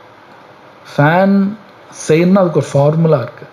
ஏன் ரசம் செய்யணும்னா ஒரு ஃபார்முலா இருக்குது, ரெசிபியும் போகும். வாழ்க்கையில் அமைதி வேணும்னாலும் ஃபார்முலா இருக்குது, அதுக்கு ஒரு ஃபார்முலா இருக்குது. அதுதான் இந்த ஸ்லோகா. கிருஷ்ணர் சொல்கிற நான் யாரும் முதல்ல தெரிஞ்சுக்கோ அப்படிங்கிறார். நம்ம இந்த உலகத்தில் பகவானை தவிர அத்தனையும் தெரிஞ்சுப்போம். எந்த நியூஸ் கேட்டாலும் சொல்லுவாங்க பகவான் பற்றி கேட்டால் தெரியாதும்மா, பூரா போச்சு, லைஃபே போயிடும். சில பேர் இருப்பாங்க என்ன கேட்டாலும் சொல்லுவாங்க, ஏதாவது சொல்லுவாங்க, பகவானை பற்றி கேட்டால் தெரியாது. லைஃப் ஜீரோ ஆகிடும். ஸோ கிருஷ்ணா சொல்கிற முதல்ல என்ன தெரிஞ்சுக்கோ, சாந்தி கிடைக்குங்கிறார். ஓகே, அந்த வெற்றிடத்துன்னு பார்க்கலாமா? மனிதனின் எல்லா செயல்களையும் அனுபவிப்பவர் பகவான் கிருஷ்ணரே. அவரே எல்லா லோகங்களுக்கும் தேவர்களுக்கும் உரிமையாளர் என்பதால் மனிதர்கள் அவரது திவ்ய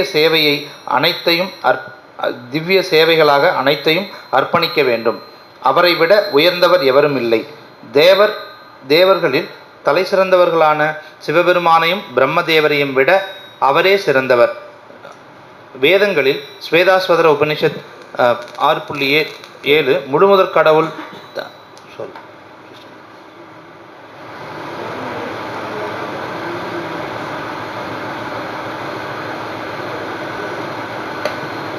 ஸ்வேதாஸ்வதர உபனிஷத் 6.7 முழுமுதற் கடவுள் தம் ஈஸ்வரானாம் பரமம் மகேஸ்வரம் என்று வர்ணிக்கப்படுகிறார். மாயையின் மயக்கத்தால் காணும் எல்லாவற்றிற்கும் தானே எஜமானன் என்று ஜீவன்கள் எண்ணினாலும் உண்மையில் அவர்கள் இறைவனின் ஜட சக்தியால் ஆளப்படுகின்றனர். பகவானே ஜட இயற்கையின் எஜமானர். கட்டுண்ட ஆத்மாக்களோ ஜட இயற்கையின் கடுமையான சட்டங்களுக்கு உட்பட்டவர்கள். இந்த அப்பட்டமான உண்மையினை உணராத வரை தனிப்பட்ட முறையிலோ பல பேர் ஒன்று கூடியோ இவ்வுலகில் அமைதியை காண்பது சாத்தியமில்லை. இதுவே கிருஷ்ண உணர்வில் அறியப்படுவதாகும். பகவான் கிருஷ்ணரே பரம அதிகாரி. மாபெரும் தேவர்கள் உட்பட எல்லா ஜீவன்களும் அவரது சேவகர்களே. ஓகே, முடியுதா? பூரண கிருஷ்ண உணர்வில் மட்டுமே பக்குவமான அமைதியை அடைய இயலும். கம்மியாக இருக்கா? ஓகே. ஸோ இப்போ அவர் படித்ததில் பார்த்தீங்கன்னா, ஏன் எல்லாருக்கும் பகவானுக்கு சரணாதி பண்ணணும்? சில பேர் கேட்கலாம், நான் எங்கே கிருஷ்ணாவுக்கு சரணாதி பண்ணணும் அப்படின்னு கேட்கலாம். அவர் பாட்டு அவர் இருந்துட்டு போகிறாரு, என் வேலை நான் பார்த்துக்கிறேன், நான் ஏன் அவருக்கு சரணாதி பண்ணணும்? ஸோ இது ஸ்ரீல பிரபுபாத் அடிக்கடி சொல்லக்கூடிய சிம்பிள் உதாரணம். ஜஸ்ட் நம்ம உடம்புல வயிறு இருக்குது. வயிறு மாதிரி நம்ம உடம்புல பல பகுதி இருக்குது. கை, கால், மூக்கு, நிறைய பகுதி இருக்குது. ஆனால் எல்லா பகுதியும் வயிற்றை சாட்டிஸ்ஃபை பண்ணால் தான் மற்ற பகுதிகள் நல்ல சந்தோஷமாக இருக்கும். புரியுதுங்களா? ஓகே, கை கால் இருக்குன்னா கடைசி இந்த கை சாப்பாடு வாய் கூட்டணும். கண், காது, மூக்கு, இன்னும் எல்லாமே சேர்ந்து இந்த வயிற்றை சாட்டிஸ்ஃபை பண்ணணும். இதை விட்டாங்கன்னு வைங்க, அவ்வளோதான். சம்டைம் நல்லா பசிக்குதுன்னு வைங்க, பசியில் காது கேட்காது, கண் மயங்கும். சில பேருக்கு அது தெரியும். நல்லா பசிக்கும்போது காது கேட்காது, எதுவுமே உடம்பு ஒழுங்காக ஒர்க் ஆகாது. ஏன்னா வயிறு மோஸ்ட் இம்பார்ட்டன்ட். இந்த வயிற்றில் போட்டால் தான் சக்தி பூரா உடம்பு பூரா போகும். அது மாதிரி இந்த உலகத்துக்கு வேறு மாதிரி தான் கிருஷ்ணா. உலகத்துக்கே வேறு, வயிறு மாதிரி. அவர் திருப்தி பண்ணால் மட்டும்தான் நான் திருப்திப்படுவேன். எப்படி வயிற்றுக்கு சாப்பாடு போட்டால் கண்ணு நல்லா இருக்கும், காது நல்லா கேட்கும், எல்லாமே நல்லா இருக்கும். ஸோ கிருஷ்ணா தான் இந்த உலகத்துக்கே வேறு. அது 15th சாப்டரில் பார்ப்பாங்க.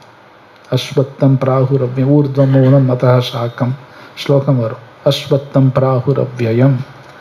கிருஷ்ணா சொல்ல இந்த உலகத்துக்கு அவர் வேறு மாதிரி. அந்த கிருஷ்ணா திருப்திப்படுத்தினா மட்டும்தான் நான் நல்லா இருப்பேன். அது ஒன்றும் டீட்டெயிலாக புரிஞ்சுக்கினாலும் வரப்போகிற அத்தியாயத்தில் வரும். கிருஷ்ணர் அதெல்லாம் பேசுகிறார். ஏன் அவர் நான் திருப்திப்படுத்தணும்னா, இது உண்மை, அவர் இல்லாமல் நான் இல்லை. இது உண்மை, 100% உண்மை. அந்த டீட்டெயில்ஸ் நீங்கள் இது 5வது அத்தியாயம் தான், 7, 8, 9 வரிசை படிக்கும்போது வரும். எல்லாமே முழுக்க பகவான் அனுக்கிரகத்தில் எல்லாமே நடக்கும். எல்லாமே நம்ம சாப்பிட்றது ஜீரணமாகனாலும் கிருஷ்ணர் அனுக்கிரகம் வேணும்.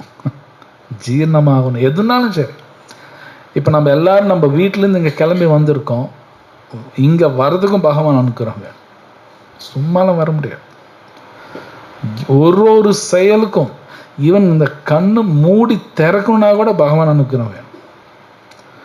உங்களுக்கு தெரியுமான்னு தெரியல, நான் பார்த்துருக்கேன். நான் பேஷண்ட்டெல்லாம் கண்ணு திறங்கன்னா திறக்க முடியாது, உணர்வு இருக்கும். டாக்டர் சொல்ல கொஞ்சம் கண்ணு திறம்பாங்க, ஆக்சுவலி உங்களுக்கு கேட்கும், திறக்க முடியாது. அந்த மாதிரிலாம் இருக்குது. கண்ணு திறந்து பார்க்க முடியாது. ஸோ பகவான் அவ்வளோ கண்ட்ரோல் பண்ணுறாரு எல்லாத்தையும். ஆனால் தெரியாது. நான் தான் எல்லாம் செய்கிறேன், நான் நினச்சிட்ருக்கேன். ஸோ இந்த உலகத்தில் நிறைய பேர் சண்டை போட்டுக்கிறாங்க இல்லையா? குடும்பத்துக்குள்ளேயும் சண்டை போட்டுக்குவாங்க. இப்போ குடும்பம் இன்னொரு குடும்பம் சண்டை போட்டுக்குவாங்க. ஏன் அப்படின்னா, இதில் ஒரு லைன் வருது, Lord is the master of material nature. அது என்ன சென்டென்ஸ்? பகவானே ஜட இயற்கையின் எஜமானர், கட்டுண்ட ஆத்மாக்களோ ஜட இயற்கையின் கடுமையான சட்டங்களுக்கு உட்பட்டவர்கள். இது ரொம்ப முக்கியம். இது ஒரு பெரிய வியாதி. இந்த உலகத்தில் எல்லாருக்கும் என்ன இருக்குன்னா, நம்ம எப்பவுமே அடுத்தவனை கண்ட்ரோல் பண்ண பார்ப்போம். எப்பவுமே அந்த ஆசை இருக்கு நமக்கு, நம்ம எல்லாத்துக்கும் இருக்குது. அந்த ஆசை இருக்கிற வரைக்கும் சந்தோஷங்கிறது நம்ம வாழ்க்கையில் எட்டி பார்க்காது. நம்ம எல்லாருக்கும் அது இருக்குது, இல்லாமலாம் கிடையாது. எல்லாம் நான் உங்களை கண்ட்ரோல் பண்ண பார்ப்பேன், நீங்கள் என்ன கண்ட்ரோல் பண்ண பார்ப்பீங்க. இது உலகம் பூரா நடந்துக்கிட்டே இருக்கும். சம்டைம்ஸ் தெரியும், சம்டைம்ஸ் கண்ணுக்கு தெரியாது, ஆனால் நடக்கும். ஸோ மகா ரிஷிகள் அவங்களுக்கெல்லாம் பகவான் நினைச்சு தவம் இருக்கும்போது அவங்க புரிஞ்சுக்குவாங்க, நம்ம அந்த ஆசைன்னு வெளியே வந்துடுவாங்க. அதனால் அவங்க அமைதியாகவே இருப்பாங்க. அவங்க கோவப்பட மாட்டாங்க. ஏன்னா அவங்க கண்ட்ரோல் பண்ணுங்கிற ஆசை இல்லை. நான் கண்ட்ரோல் பண்ண ஆசை வந்துருச்சுனால கோவம் வந்துடும். கண்டபடி கோவம் வரும். அது எந்த அளவுக்கு இருக்கோ அந்த அளவுக்கு கோவம் வரும். நான் பகவான் தான் கண்ட்ரோல் பண்ணுறாரு, நான் கிடையாது. இது புரிஞ்சுக்கிற அவ்வளோ ஈஸியெல்லாம் கிடையாது. அவங்க அமைதியாக இருப்பான். அவன் வாழ்க்கையில் டிஸ்டர்ப் ஆக மாட்டான். ஏன்னா கண்ட்ரோல் பண்ணுங்கிற ஆசையே இல்லை அவனுக்கு. புரிஞ்சிருச்சு அவங்களுக்கு, நான் யாரையும் கண்ட்ரோல் பண்ண அவசியமே கிடையாது. பகவான் தான் சுப்ரீம் கண்ட்ரோலர். அதுதான் ஃபஸ்ட் டைம் போக்தாராம் அப்படிங்கிறாரு. போக்தான் எல்லாத்தையும், அஃப்கோர்ஸ் சர்வலோக மகேஸ்வரம் அப்படின்னு நான் எல்லாத்தையும் கண்ட்ரோல் நான் தான் பண்ணுறேன். இது புரிஞ்சுக்கிறதுக்கு கஷ்டமாக இருக்கும், ஆனால் இதுதான் உண்மை. அது ஹரே கிருஷ்ணா மகாமந்திர சொல்லும்போது உண்மையிலே புரியும். அப்போ என்ன ஆகுனா, நம்ம அடுத்தவங்களை கண்ட்ரோல் பண்ண பார்க்க மாட்டோம். அவள் ஆட்டோமேட்டிக் நான் அமைதியாக இருப்பேன். எனக்கே தெரியும் அமைதியாக இருப்பேன். சம்டைம் யாராவது சொன்னாங்களான்னு விட்டுருவோம், நீ என்னமோ பேசிட்டு போ, நாட் பாதர்ட் அப்படின்னா சூடு சொரணை இல்லைன்னு நினச்சிக்காதீங்க. அப்படி அர்த்தம் கிடையாது. இதெல்லாம் நான் பெருசாக எடுத்துக்க வேண்டிய அவசியம் இல்லை. சம்டைம்ஸ் இப்போ நம்ம காரில் போகும் பொழுது மேபி எக்ஸ்பீரியன்ஸ் இருக்கலாம். காலில் திடீர்னு ஒரு நாயில் ஒடியாரும், பார்த்துருக்கீங்களா? வரும். உடனே நம்ம கார் நிறுத்தி அதை போட்டு அடிக்கிறோமா இல்லை திட்டுறோமா? ஆனால் அது கத்திட்டு போகுது, விட்டு அப்படியே போயிட்டே இருப்போம். அது மாதிரி யாராவது சும்மா கத்துறாங்கன்னா அது மாதிரி பார்த்துருவாங்க. அது சும்மா கத்திட்டு இருப்பாங்க, ஏதோ அவங்களுக்கு அவ்வளோதான். தட் மீன்ஸ் அவங்க யாரையும் கண்ட்ரோல் பண்ண பார்க்க மாட்டாங்க. கண்ட்ரோல் பண்ண தேவையில்லை. இது ரொம்ப ஹை கிளாஸ்.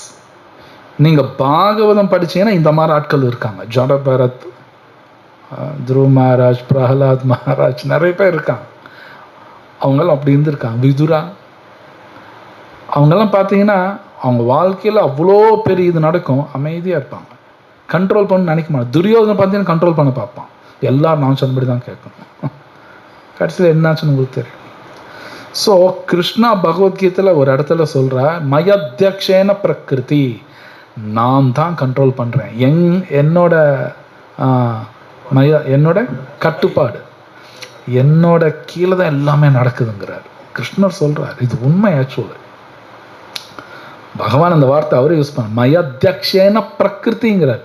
மொத்த பிரபஞ்சம் எல்லாம் என் கண்ட்ரோல் தான் இருக்கு அர்ஜுனாங்கிறார். ஸோ மாமேவ பிரபத்யந்தே, அந்த கிருஷ்ணாக்கு சரணாதி பண்ணால் மட்டும்தான் வெளி தப்பிக்க முடியும். இது இல்லைன்னா அது உண்மை.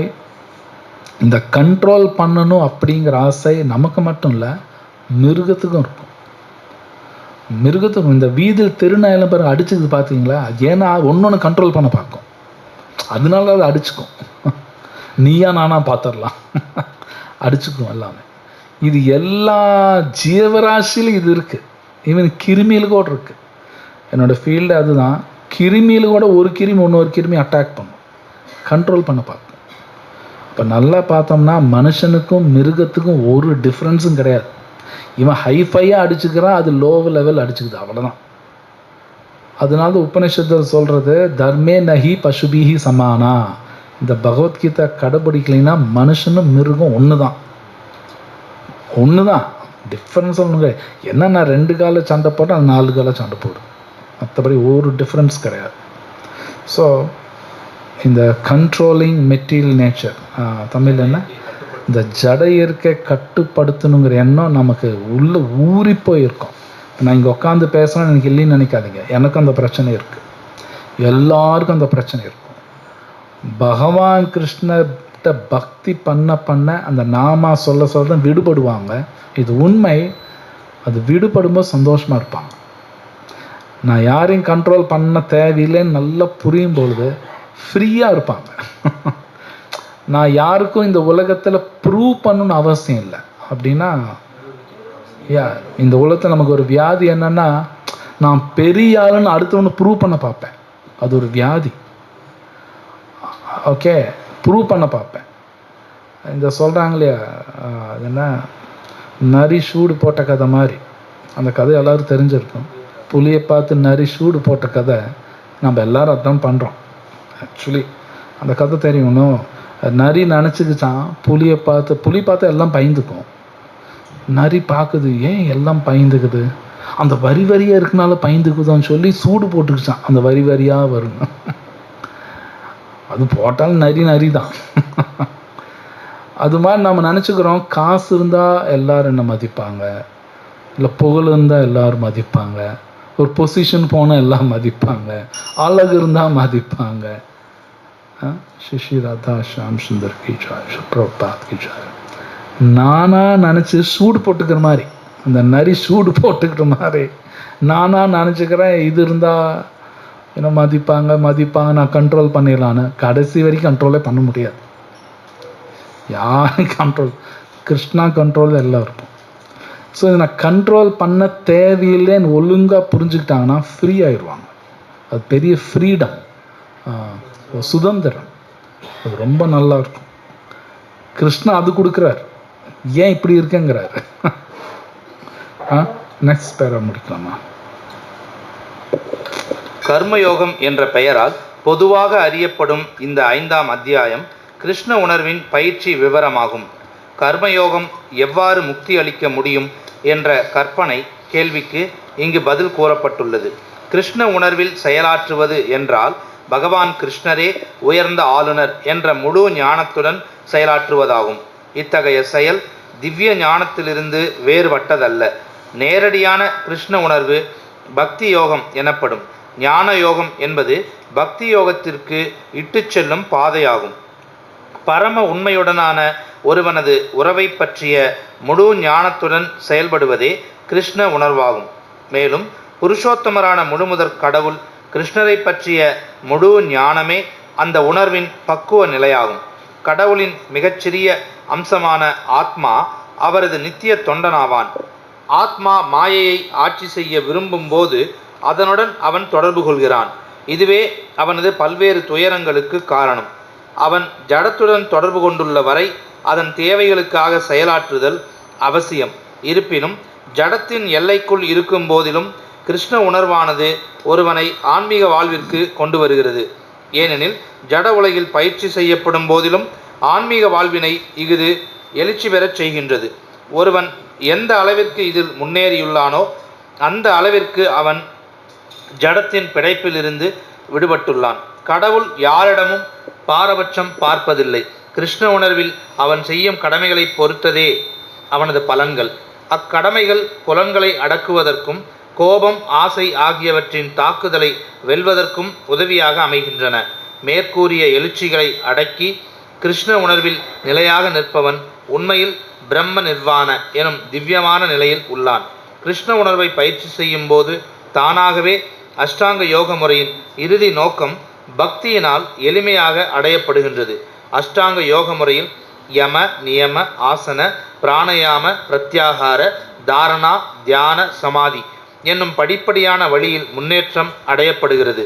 ஆனால் பக்தி தொண்டின் பக்குவத்துடன் ஒப்பிடும்போது இவை ஒரு முன்னுரையை போன்றவை. பக்தி தொண்டு மட்டுமே மனிதனுக்கு அமைதியை நல்கும். பக்தியே வாழ்வின் மிக உன்னதமான பக்குவ நிலையாகும். ஸ்ரீமத் பகவத்கீதையின் கர்மயோகம் கிருஷ்ண உணர்வில் செயல் என்னும் 5ஆம் அத்தியாயத்திற்கான பக்தி வேதாந்த பொருளுரைகள் இத்துடன் நிறைவடைகின்றன.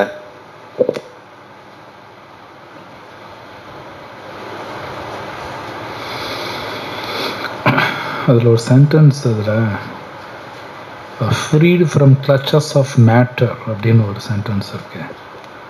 அது முன்னாடி சென்டென்ஸ்னு படிக்கின்றான். Krishna consciousness however brings one into spiritual life even while one is within the jurisdiction of matter.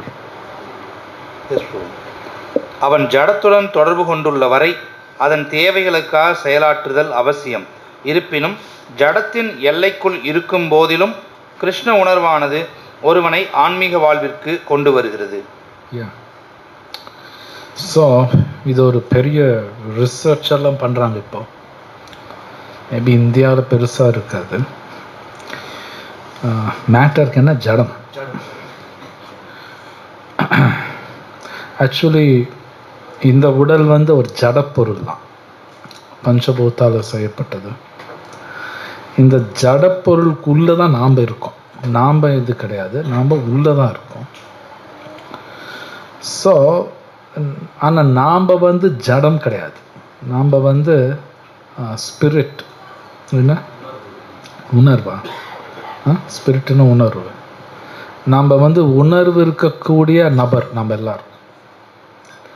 ஆனால் இந்த ஜடம் வந்து உணர்வு இல்லாதது. ஆக்சுவலி நம்ம வந்து ரெண்டும் மிக்சிங். இப்போ இந்த உடம்பு வந்து மிக்ஸு தான். இந்த உடம்புக்குள்ளே உணர்வு இருக்கக்கூடிய நபர் தான் நான். ஆனால் இந்த ஜடத்துக்கு உணர்வு கிடையாது. இறந்து போயிட்டான்னு சொல்கிறோம். அப்போ என்ன ஆகும்? அந்த உடலுக்கு உணர்வு கிடையாது. ஏன்னா அந்த ஆத்மா வெளியே போயிடுச்சு. ஸோ இப்போ நமக்கு பெரிய பிரச்சனை என்னென்னா, இந்த உடல் தான் நான் அப்படின்னு நினச்சிக்கிட்டு தான் இருக்கோம். இன்னும் அப்படி தான் நினைக்கிறோம். பேசும்போது நான் உடல் இல்லைன்னு பேசினாலும் நான் உடல் நினச்சி தான் எல்லா காரியங்களும் நான் பண்ணுவேன். நம்ம எல்லோரும் அப்படி தான் பண்ணுறோம். ஸோ பிரபுபாத் ரொம்ப அழகாக எழுதியிருக்கார். அந்த பகவான் கிருஷ்ணர்கிட்ட பக்தி பண்ண இந்த ஜடத்துலேருந்து வெளியே வருவேன் அப்படின்னு அர்த்தம் என்னன்னா, சிம்பிளாக சொல்கிறேன். இப்போ நம்ம எல்லாரும் தங்கம் என்னை காப்பாற்றுன்னு நம்புகிறோம். இல்லைன்னு சொல்ல முடியாது. எல்லாருக்கும் அந்த நம்பிக்கை இருக்குது. இவ்வளோ இதுக்கு ஒரு 8 கிராம் தங்கம் இருந்தாலும் ஐயோ என்னை காப்பாற்றின்னு நினைக்கிறோம்.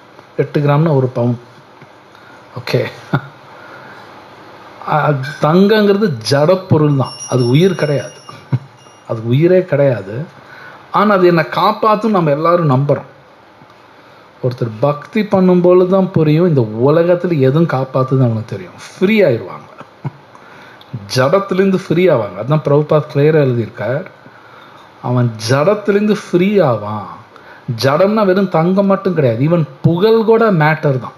இது புரிஞ்சுக்கிறது கஷ்டமாக இருக்கும். புகழ்ன்னு சொல்கிறோம் இல்லையா, அதுவும் ஜடம் தான். மனசும் ஜடம் தான், புத்தியும் ஜடம் தான், பொய்யான அகங்காரம் ஜடம் தான். இது எல்லாத்துலேருந்து ஃப்ரீ ஆகிடுவாங்க. அப்படின்னா டிஸ்டர்பே ஆக மாட்டாங்க. அவங்க ரொம்ப நல்லா புரிஞ்சுக்குவாங்க. அடுத்த அத்தியாயத்தில் வரப்போகுது. உண்மையிலே ஒருத்தன் அறிவாளின்னு வச்சுக்குவோம் பேச்சுக்கு. அவன் எப்படி இருப்பான்?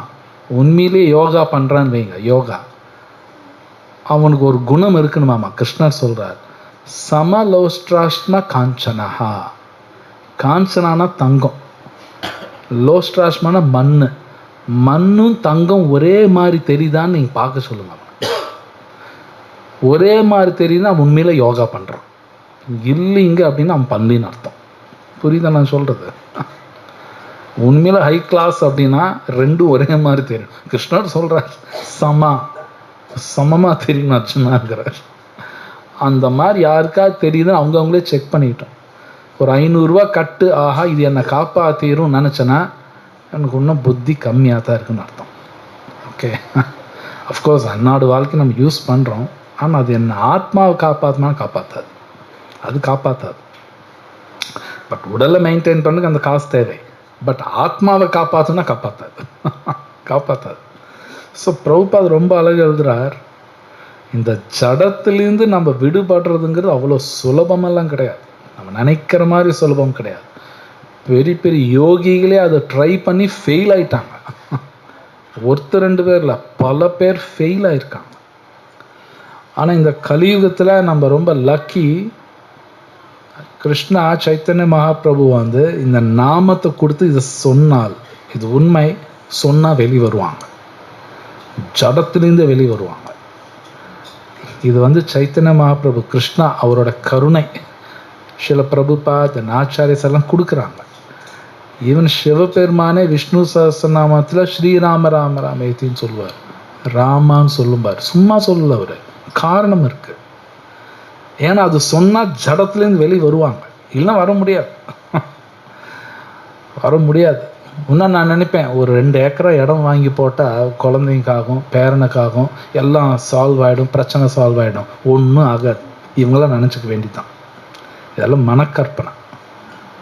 அந்த ராமநாமா கிருஷ்ணநாமா சொன்னா தான் இது பொய்யினே புரியும். புரியாது. நானா சும்மா கணக்கு போடுவேன், நம்ம குழந்தைக்கு அது செஞ்சிடலாம், ஒரு 100 பவுன் செய், 200 பவுன் செய், இவங்க சேஃபாக இருப்பாங்க. முழுக்க முழுக்க பொய் மாதிரி தெரியாது. அதுதான் மாயேன்னு அர்த்தம். பொய் மாதிரியே தெரியாது. ஆனால் ஆச்சாரியஸ் கொடுக்குறாங்க, இந்த ஜடத்துலேருந்து வெளி வரணுங்கிறார். அப்போ தான் அவங்களுக்கு மனசாந்தி. தவிர ஜடத்துக்குள்ளேயே இருந்துட்டு நான் ஜடத்தை என்ஜாய் பண்ணணும்னு நினச்சா பிச்சு எடுத்துருவாங்க நம்மளை. இது பிச்சு எடுப்பாங்க. இது சாஸ்திரத்தில் இருக்கு. ஏன்னா ஜடம் என்னோடது கிடையாது, கிருஷ்ணரோடது. இந்த ஜட சக்திங்கிறது கிருஷ்ணருது. நான் என்ஜாய் பண்ண நினச்சேன்னு வைங்க, நம்மளை விட மாட்டாங்க. நம்மளை விடவே மாட்டாங்க. ஜஸ்ட் லைக் ராமனா சீதாவை என்ஜாய் பண்ணி எப்போ நினச்சானோ அப்போ லைஃப் முடிஞ்சு போச்சு, முடிச்சுட்டாங்க. நோ, அது தப்பது. ஓகே, ஸோ இங்கே ரொம்ப அழகா விஷயம் பிரபுபாத் கொடுக்குறார். இந்த ஹரிநாமத்தை சொல்லும் பொழுது தான் இந்த ஜடத்துலேருந்து வெளி வர முடியும். ஆனால் ஜடம் புரியாது. இன்றைக்கி அது பெரிய ரிசர்ச் எல்லாம் நடக்குது. முன்னாடி சொன்ன இந்தியாவில் மேபி கம்மியாக தான் இருக்கும், வெளிநாட்டில் இது ரொம்ப ரிசர்ச் பண்ணுறாங்க.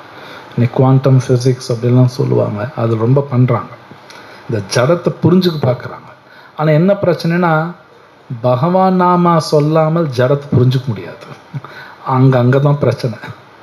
வெளிநாட்டில் ரிசர்ச் பண்ணுவாங்க, ஆனால் பகவான் நம்பாதனால ஜடமும் புரிய மாட்டேங்குது. ஆனால் ஜடத்தை புரிஞ்சுக்கணும்னா ஜடத்தோட மாஸ்டர் என்ன, கிருஷ்ணா, அவர்கிட்ட சரணாதி பண்ண தான் புரியும், இன்னும் புரியாது. ஓகே, ஸோ இங்கே நான் ஸ்டாப் பண்ணுறேன். ஏதாவது கேள்விகள் இருக்கா?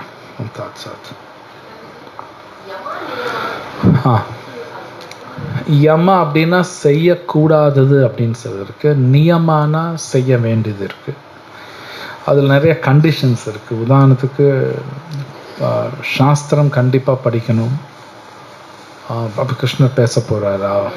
பிரம்மச்சாரி விரதம் கண்டிப்பாக கடைபிடிச்சே ஆகணும். பிரம்மச்சாரி விரதே ஸ்திதா ஸ்லோகம் வரும் 6வது அத்தியாயத்தில். ஒருத்தர் தியானம் பண்ணணும்னா, இதனால தியான கிளாஸ்ன்னு சொல்கிறாங்க இல்லையா, அது 7வது ஸ்டேஜ் தான். யமா நியமா 1, 2 ஸ்டேஜ், ஃபர்ஸ்ட் அண்ட் செகண்ட். தியானா 7வது ஸ்டேஜ். அந்த 7வது ஸ்டேஜ் பண்ணுன்னா மொதல் 6 ஸ்டேஜ் நாம் பண்ணணும்.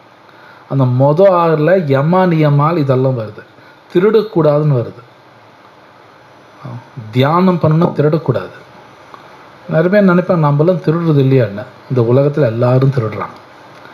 படித்தா தான் புரியும், பகவத்கீதை படித்தா தான் புரியும். நம்ம எல்லாம் திருடிட்டு இருக்கோம். உலகத்தில் எல்லாரும் திருடுறாங்க, அதனால தான் சந்தோஷமா இல்லை. இந்த உலகத்தை திருடன் சந்தோஷமாக இருக்க முடியாது. அவன் திருடினதுக்கப்புறம் அவன் உள்ளே அடிச்சுக்கும், எங்கே பிடிச்சிருவானுங்களோ போலீஸ் அப்படின்னு. இது உண்மை. இந்த உலகத்தில் எல்லாரும் திருடுறாங்க. அது பகவத்கீதையில் கிருஷ்ணர் ரொம்ப பியூட்டிஃபுல்லாக பேச 7வது அத்தியாயத்தில் வரும். தாரியத்தே ஜகத் அப்படிம்பார். தாரியத்தான எக்ஸ்ப்ளாய்டேஷன், சுரண்டுறது. கிருஷ்ணரே சொல்கிறார், இந்த உலகத்தில் எல்லாரும் சுரண்டுறாங்க அர்ஜுனா அப்படிங்கிறார். இது உண்மை. பாகவதத்தில் இருக்கு. கேட்டால் ஆச்சரியமாக இருக்கும். கலியுகத்தில் ஹஸ்பண்டு ஒய்ஃபை சுரண்டுவாங்க, ஒய்ஃபு ஹஸ்பண்டை சுரண்டுவாங்க. தெரியாது, பாசங்கிற பேரில் சுரண்டுவாங்க. இவங்க 2 பேர் சேர்ந்து குழந்தைய சுரண்டுவாங்க, குழந்தைங்க அப்பா அம்மாவை சுரண்டுவாங்க. ஒருத்தருக்கு ஒருத்தர் சுரண்டிக்கிட்டே தான் இருப்பாங்க. பாகவத்தில் இருக்கு. இது எது என்னோட பேச்சு இல்லை, பாகவத்தில் இருக்கு. அதனால யாருமே சந்தோஷமா இல்லை. திருடுறாங்க.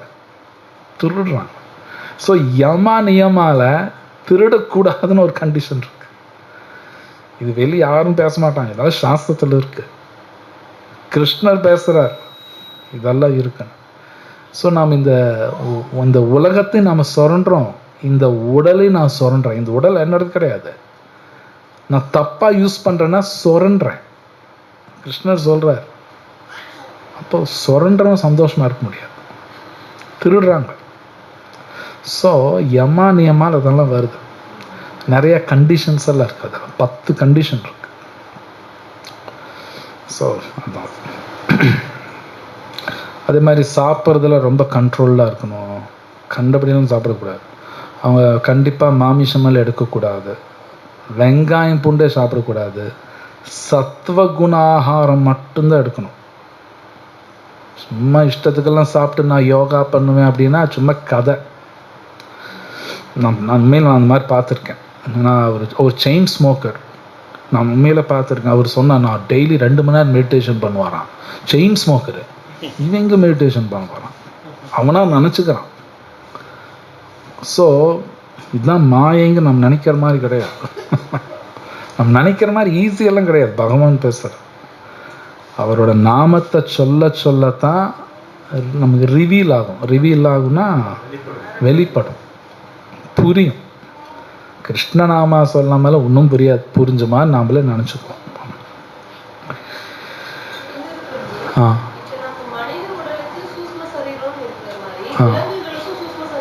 எஸ் இருக்கு.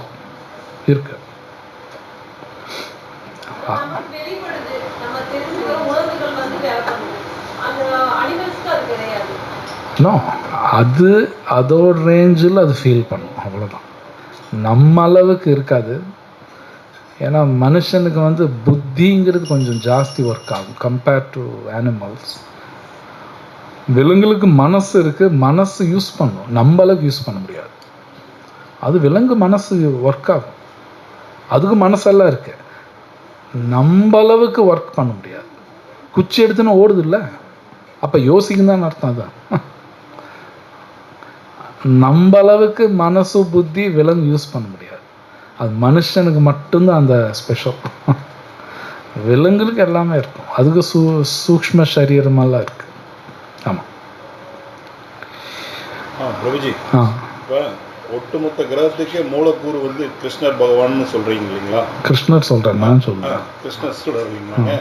இப்போ நம்ம உலகத்திலேயே பார்த்தீங்கன்னாங்க, ரிலீஜியஸில் பார்க்கும்போது கிறிஸ்டின்ஸ் அதிகமாக இருக்காங்க, அதுக்கப்புறம் முஸ்லீம்ஸ் இருக்காங்க, அப்புறம் இந்துஸ் வராங்க. நாம் மற்ற ரிலீஜியஸில் போய் இந்துக்கிட்டேயோ முஸ்லீம்கிட்டேயோ கிறிஸ்டின்கிட்டேயோ போய் இந்த ஒட்டு மொத்த உலகத்துக்கே மூலக்கூறு கிருஷ்ணர் தான் அப்படின்னு அவங்க சொல்லும்போது அவங்க ஏற்றுக்க போகிறது இல்லை. சொல்லு. அப்போ பார்த்தீங்கன்னா அவங்க டோட்டலாக நம்பர் ஆஃப் மெஜாரிட்டிஸ் பார்த்தீங்கன்னா நம்ம குறைவாக தானே இருக்கிறோம் அப்படிங்கிறத நான் சொல்ல வரேன். நான் உங்களுக்கு வேதத்தில் ஹிந்து முஸ்லீம் கிறிஸ்டின்ங்கிற வார்த்தையே இல்லையா? என்ன சொல்கிறது புரியுதுங்களா? ஆக்சுவலி ஒரு 2000 வருஷம் முன்னாடி இருந்து வர்ணாசிரமம் தான். வர்ணாசிரமத்தில் ஹிந்து முஸ்லீம் கிறிஸ்டின் ஒரு வார்த்தை கிடையாது, ஒன்றும் கிடையாது. இதெல்லாம் இப்போ வந்த வார்த்தைகள், இவங்களாம் அந்த பேரை வச்சு பிரிச்சுக்கிறாங்க. பட் இருந்தாலும் நம்ம அவங்க கிட்ட போய் நம்ம மூலக்கூறு எல்லாமே கிருஷ்ணர்னு சொன்னால் ஏற்றுக்க மாட்டாங்க. அவங்க அல்லாஹ் சொல்கிறாங்கல்ல, அல்லாஹ்ங்கிற கிருஷ்ணர் ஒரு பெயர். அவங்க அல்லாஹ் சொல்கிறது கிருஷ்ணர் தான், வேறு யாரும் இல்லை. அது அவங்களுக்கும் தெரியாது, எனக்கு தெரிஞ்ச ஹிந்துஸ்ன்னு சொல்கிறவங்களுக்கும் தெரியாது. நீங்கள் பவிஷ்ய புராணம் படித்தீங்கன்னா கிருஷ்ணாவுக்கு இன்னொரு பேர் அல்லான்னு இருக்குது, யஹோவான் இருக்குது. கடவுளுங்கிற ஒருத்தர் தான். அவங்களுக்கு வேறு கடவுள், நமக்கு வேறு கடவுளுங்கிறது யாரோ சொன்னால் அவனும் பைத்தியக்காரன் தான். வேதம் அப்படிங்கிறதே ஹிந்துக்களுக்கு அப்படின்னாலே பொய் பேசுகிறான்னு அர்த்தம். வேதம்ங்கிறது ஹிந்துஸ்க்கு அப்படின்னாலே தப்பு. Just like medical science Hindus மட்டும்தான் அப்படின்னா அது எப்படி ஏற்றுக்க முடியும்? மெடிக்கல் சயின்ஸுங்கிறது எல்லாருக்கும் பொது தான், அது மாதிரி தான் இதுவும். ஆனால் பட் இப்போ அதை வச்சு தானே அரசியல் பண்ணிட்டு இருக்கு. அரசியல்வாதி விட்டுருங்க, புத்தி கம்மி. அவன் சொல்கிறது கேட்குறான்னு இவன் பைத்தியக்காரன்னு அர்த்தம். எனக்கு அறிவு இருக்கணும்ல. பகவத்கீதையாட்டும் வேதமாட்டும் இது சயின்ஸ். அது இவங்க எல்லாம் அதுக்கு ஒரு சாயம் பூசிட்டு ஏதோ பார்க்குறாங்க. வேதம்ங்கிறது சயின்ஸ், அது நீங்கள் மறுக்கவே முடியாது. லாஸ் ஆஃப் சட்டங்கள்னு சொல்லலாம். புரியுது இல்லையா உங்களுக்கு? சட்டம் எல்லாருக்கும் ஒன்று தாங்க. நெருப்பு யார் தொட்டாலும் தான் சுடும். முஸ்லீம் தொட்டாலும் சுடும், இந்து தொட்டாலும் சுடும். நிறைய பேர் புரிஞ்சுக்கலன்னு அது அவங்க அறியாமை, அவங்க பண்ணுற தப்பு. பகவத்கீதாவில் இருக்கிறது சட்டங்கள். நீங்கள் இது எல்லா இடத்துலையும் ஒர்க் ஆகும். இட்ஸ் நாட் தட் பகவத்கீதா சொன்னது ஹிந்துஸ் மட்டும்தான் ஒர்க் ஆகும்னா சொல்கிறவங்க தப்பு சொல்கிறான்னு அர்த்தம். இது சயின்ஸ், இது யூனிவர்சல், எல்லா இடத்துலையும் இது ஒர்க் ஆகும். இப்போ முன்னாடி சொல்லிட்டு இருந்தேன், புலன்கள் தேவையில்லாத பார்த்தா டிஸ்டர்ப் ஆகுவான்னு. யார் பார்த்தாலும் டிஸ்டர்ப் ஆகும். ஹிந்து மட்டுமே டிஸ்டர்ப் ஆகும். கிறிஸ்டினோ முஸ்லீமோ யாராக இருந்தாலும் சரி, தேவையில்லாததுக்கு இப்போ ஏதாவது பார்த்தா டிஸ்டர்ப் ஆகத்தான் செய்வான். உண்மை தானே? அப்போ நீங்கள் பகவத்கீதை எப்படி மறுக்க முடியும்? ஸோ இந்த ரீசன்னா சரியாக சொல்லி கொடுக்கறது இல்லை. ஸோ இது ப்ராப்ளம். ஸோ கடவுளும் ஒருத்தர் தான். பல கடவுளுங்கிற கான்செப்டே தப்பு. வேதத்தில் எங்கேயுமே பல கடவுள் அப்படின்னு ஒரு வாக்கியம் கிடையாது. நிறைய பேர் படிக்காமல் இது எதோ பேசுகிறாங்க. எங்கேயுமே கிடையாது. காட்ட சொல்லுங்க பார்க்க, காட்ட முடியாமனால எப்பவுமே ஏதாவது சொல்லும்போது பிரமாணம் காட்டணும், எவிடன்ஸ் காட்டணும். பகவத்கீதையில் கிருஷ்ணா கிளியராக சொல்கிறார், அகம் சர்வஸ்ய பிரபவோ, இந்த மொத்த உலகம் எல்லாமே நான் தான் சிருஷ்டி பண்ணுறேன் அவர் சொல்கிறார். That's it, over. எவிடன்ஸ் அது. ஸோ படிக்க தான் புரியும், படிக்கலைன்னா கஷ்டம்தான். இன்னொரு டவுட்டு, இப்போ அன்னைக்கு ஞாயிற்றுக்கிழமை சண்டே அன்னைக்கு பார்த்தீங்கன்னா ஒரு டவுட் கேட்கலான்னு. அதாவது ராமர் பார்த்தீங்கன்னா சீதையை சந்தேகப்படுறாரு, தீ குளிக்க சொல்லி. சீதை தீ குளிக்கிறாங்க. இப்போ ஒரு சாதாரண மனிதனாக இருந்தால் தீ குளிக்க சொல்லலாம். அது ராமரே ஒரு கடவுள் தானே, தன்னுடைய மனைவி எதுக்கு தீ குளிக்க வைக்கணும்? அப்புறம் ஏன் நம்பிக்கை இல்லைங்களான்னு அவர் தீ குளிச்சு தான் அதை பத்தினிங்கிறத நிரூபிக்கணுமா? நல்ல கேள்வி. நீங்கள் கேட்டது சொன்னதெல்லாம் எதுவுமே ராமாயணத்தில் நடக்கலை. அவர் ஒன்றும் சந்தேகப்படவே இல்லையா? இல்லை, எனக்கு தெரிஞ்சு நம்ம சொல்லியிருக்கிற கதையை வச்சு நான் சொல்கிறேன். யாரோ சொன்னாங்கல்ல, அவன் பெரிய போகஸ், ஹம்பக். ராமாயணத்தில் ராமர் சந்தேகப்பட்ட மாதிரி ஒன்று கிடையவே கிடையாது. இந்த சினிமாக்காரங்க நிறைய பேர் நம்ம ஊரில் சாஸ்திரம் சினிமா பார்த்து கற்றுக்குறாங்க. அவன் மாதிரி ஒரு பைத்தியக்காரன் ஒன்றும் கிடையாது. சினிமா பார்த்தா ராமாயணம் கற்றுக்குவான், இந்த டிவியில் காட்டுறதெல்லாம் கற்றுக்குறான். ராமாயணத்தில் ராமர் சீதை சந்தேகப்படுற மாதிரி ஒரு வாக்கியமே கிடையாது, கிடையவே கிடையாது. தீ குளிச்சதும் கிடையாது. தீ குளிச்சது கிடையாதுன்னா, ஏன்னா ராமனும் கூட்டிகிட்டு போனது சீதையே கிடையாது. ஷாக்கிங்காக இருக்குங்களா? ஏன்னா இப்போ தான் ஒழுங்காக கேட்குறீங்க. சினிமாலெல்லாம் அதான் சொல்ல, சினிமாக்காரனை பார்த்து கற்றுக்கிட்டு போகிறார். ராவணன் கூட்டிகிட்டு போனது சீதை பார்த்தது கூட கிடையாது ராவணா. இது நான் சொல்லலை, வராக புராணத்தில் எவிடன்ஸோடு இருக்கு. சீதை லக்ஷ்மி, சும்மா அப்படி தூக்கிட்டாலும் போக முடியாது, அப்படின்னு தூக்கிட்டாலும் போக முடியாது. இது நீங்கள் ராமாயணம் சரியான நபர்கிட்ட போய் படித்தா தான் புரியும். ராவணன் கூட்டிகிட்டு போனது சீதையே கிடையாது, நாட் லக்ஷ்மி. அது மாயா. அது லக்ஷ்மி பார்க்க கூட முடியாது. லக்ஷ்மி பார்க்குறதுக்கு எல்லாம் காத்துட்ருப்பாங்க, ராவணன் எங்கே போய் பார்க்குறது? ஸோ இதெல்லாம் சினிமாக்காரங்க எதோ விட்டு எடுத்து மக்கள் அதை நம்புகிறாங்க. ஸோ அந்த அக்னிக்குள்ளே போகிறது மாயா சீதா, வெளியே வரும்போது ஒரிஜினல் சீதா வருவாங்க. புரியுதுங்களா? இந்த உள்ளே போகிறாங்களா நெருப்பில், அது மாயா சீதா. வெளியே வரும்போது ஒரிஜினல் சீதா வருவாங்க. சீதா ராவணனை பார்த்தது கூட கிடையாது, சான்ஸே கிடையாது. ஸோ சரியான நபர்கிட்ட போய் படிக்கணும். எல்லோரும் இப்படி தான் பேசுவாங்க. ராமர் நம்ம மாதிரி மனிதன்லாம் கிடையாது, அவர் சந்தேகப்படவும் இல்லை, அவருக்கு எல்லாமே தெரியும். அவருக்கு எல்லாம் தெரியும். ஸோ நம்மகிட்ட ராமாயண புக்கெல்லாம் இருக்குது, அது படிச்சிங்கன்னா தெரியும். வேற என்ன அது என்டையர்லி வேறு. அது பூரா மாதுரிய ரசா, அதெல்லாம் சினிமாலாம் எதுவும் காட்ட மாட்டான், அவங்களுக்கு தெரியாது. அது பல காரணங்கள் இருக்குது. ஏன் சீதாதேவி போனாங்க, காட்டுக்கு போனது சீதா தேவி அவங்க விருப்பத்தில் தான் போனதை ராமர் ஒன்றும் அனுப்பலை. இதெல்லாம் இந்த சினிமாக்காரங்க இப்படி எடுத்து அது உண்மையை நினச்சிக்கிறாங்க. ஸோ அதனால தான் பகவத்கீதையில் கிருஷ்ணா பாரம்பரியத்தில் வரவங்கிட்ட தான் கற்றுக்கணும்னு சொல்லியிருக்காரு. சினிமாக்காரன் பார்த்து நான் கற்றுக்கிட்டேன், நான் தான் பைத்தியக்காரன். அதனால பகவத்கீதை படிக்கலைன்னா ஏமாந்துடும். கிருஷ்ணர் அந்த வார்த்தை யூஸ் பண்ணுறார். ஏவம் பரம்பரா பிராப்தம் இமம் ராஜர்ஷயோ விதுஹு. பாரம்பரியத்தில் வரவங்கிட்ட தான் போய் கேட்கணும். ராமாயணத்தில் நடந்தது என்னங்கிறது சரியான குருகிட்ட தான் போய் கேட்கணும். இந்த டிவியில் காட்டுறது சினிமாவில் காட்டுறதான் பார்த்து உண்மையை நினச்சி இது ஒரு டிஸ்கஷன் வேறு, இது நிறைய டிபேட்டெல்லாம் நடக்குது. அவன் ஒரு பைத்தியக்காரன், அது கலந்துக்கணும் ஒரு பைத்தியக்காரன். பிரபுஜி இதெல்லாம் நான் சின்ன வயசுல டிவி பார்த்தது, அந்த அப்ப இருந்தே நான் வந்து இப்படிதான் நினைச்சிட்டு இருக்கேன். அப்படின்னா அதான் அவெல்லாம் பைத்தியக்காரங்க, நாம் அதை பார்க்க நாமளும் பைத்தியக்காரன் ஆயிரும். சரியாக நபர்கிட்ட போய் கேட்கணும். சில பேர் அவங்க காட்டுக்கு அமிச்சிட்டாரு மாசமாக இருக்கிறது. அவர் எங்கே அமிச்சாரு படித்தா தான் தெரியும். அவர் அனுப்பாடி இவங்க தான் போவாங்க. இது 7 வயசுல பதிவானது ஜி. அப்போது இது ரொம்ப முக்கியமானது. உங்களுக்கு 7 வயசில் பதிவானது இது வரைக்கும் இருக்குல்ல, அந்த சின்ன வயசில் நல்ல விஷயங்கள் பதிவு பண்ணி வச்சிடணும். புரியுதுங்களா? இந்த உண்மையான பகவத்கீதை உள்ளே ஏற்றிடணும். அப்போ சொல்லிக் கொடுக்க ஆள் இல்லை, நம்ம டிவி பார்த்தா நம்ம அதுதான் உண்மைன்னு நம்பி. ஸோ எனிவே அது நடந்து போச்சு. இனி வர ஜென்ரேஷனுக்கு அது உள்ளே போகாமல் நாம் பார்க்கணும். ஆனால் அது பார்க்கணுன்னா நான் கற்றுக்கணும். இதை நான் தெரிஞ்சுக்கலின்னா என்ன ஆகும்? தப்பான விஷயம் நானே சொல்லி கொடுத்துருவேன். இதெல்லாம் பொய் எல்லாம் ஒழுங்காக படிக்கிறதில்ல.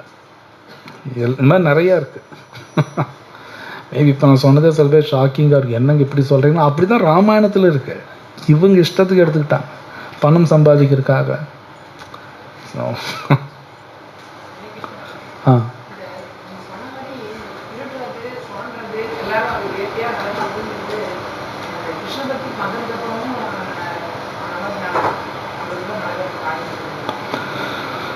பகவான் கிருஷ்ணர்கிட்ட சரணாகதி பண்ணாத வரைக்கும் நம்ம சுரண்டிக்கிட்டே தான் இருப்போம். நீங்களும் பண்ணுவீங்க, நானும் பண்ணுவேன். Not out about it. முழுசாக சரணாகதி பண்ணாத வரைக்கும் நம்ம அடுத்தவங்களை எக்ஸ்ப்ளாய்டேஷன் சுரண்டுவோம். நமக்கு தெரியாது. ஹஸ்பண்டை சுரண்டுவாங்க, ஒய்ஃபை சுரண்டுவாங்க, குழந்தைங்கள சுரண்டுவாங்க, பெட்ரோலில் சுரண்டுவாங்க. எல்லாரும் எல்லாத்தையும் சுரண்டிக்கிட்டே தான் இருப்பாங்க. தெரியாது. இது பாகவத்தில் பேசப்பட்டிருக்கு. சும்மா பாகவத்தில் வியாசர் பேசுறான்னு சும்மா கிடையாது. ஒருத்தர் ஏமாத்திட்டு இருப்பாங்க. தெரியாது. அதனால்தான் பாகவத்தில் முதல் ஸ்லோகத்திலே வியாசர் சொல்கிறார், தேஜோவாரி மிருதம் வினிமயா எத்திர திரிசர்கம் அம்ருஷா. அப்படின்னா எல்லாம் உண்மை மாதிரியே தெரியும். ஐயோ எனக்காக தான் என் ஒய்ஃப் வாழ்கிறான், என் ஹஸ்பண்ட் வாழ்கிறான், குழந்தை வாழ்கிறான், மொத்தம் பொய். அவர் இப்படி எழுதியிருக்காரு. வியாசர் எழுதுறாரு, பூரா உண்மை மாதிரி இருக்கும், மொத்தம் பொய்ன்னு எழுதுறாரு. ஆனால் பொய்ன்னு எனக்கு புரிய மாட்டேங்குது. அங்கே தான் மாயா. பொய்ன்னு சொல்கிறார், ஆனால் பொய்ன்னு தெரிய மாட்டேங்குது எனக்கு. என் கண்ணுக்கு அப்படி தெரியல. அங்கே தான் குரு தேவைப்படுறார். அங்கே தான் குரு வேணும். ஸோ சும்மா வியாசரம் எழுதுறார். இப்போ முதல் ஸ்லோகத்திலே வருது. வேற ஏதாவது இருக்குங்களா கேள்வி?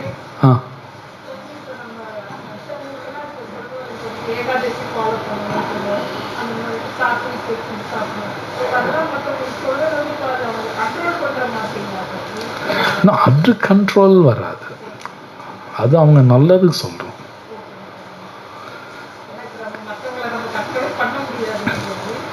என்ன நானே கண்ட்ரோல் பண்ண முடியல. என் மனசை கண்ட்ரோல் பண்ணுறதுக்கு உசுறு போகுது. நான் எங்கள் அடுத்தவங்களை கண்ட்ரோல் பண்ணுறேன். பட் அந்த ஆசை எல்லாத்துக்கும் இருக்கும். ஸோ அது கண்ட்ரோல். அது அவன் நன்மைக்காக சொல்கிறோம்.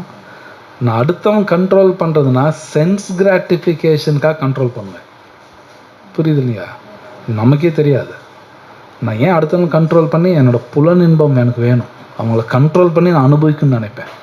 ஒருத்தர் பண்ணிகிட்டு இருப்பாங்க. ஹஸ்பண்ட் ஒய்ஃபை கண்ட்ரோல் பண்ண பார்ப்பாங்க, ஒய்ஃப் ஹஸ்பண்டை கண்ட்ரோல் பண்ண பார்ப்பாங்க. இது ரொம்ப சூக்ஷ்மமாக நடந்துக்கிட்டே இருக்கும். ஒன்று ஓப்பனாக நடக்கும், இன்னும் சூக்ஷ்மமாக நடக்கும். ஆனால் மோகமாக அதுதான் நடக்கும். பாகவத்தில் கொடுக்குறாங்க. அது சும்மா கிடையாது. பட் நீங்கள் சொன்ன உதாரணம் கண்ட்ரோலில் வராது. அது கண்ட்ரோல். ஏகாதசி கடைபிடிங்க நல்லதுங்கிறோம், அது கண்ட்ரோலில் வராது. குட், அவங்களுக்கு நல்லது. சொல்லப்போனால் அது கிருஷ்ணா கண்ட்ரோலுக்கு போயிடுங்கிறோம். பெட்டர். ஹரே கிருஷ்ணா.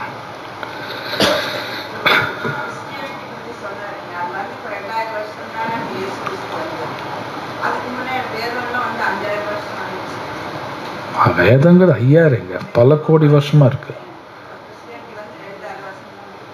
ஆமாம்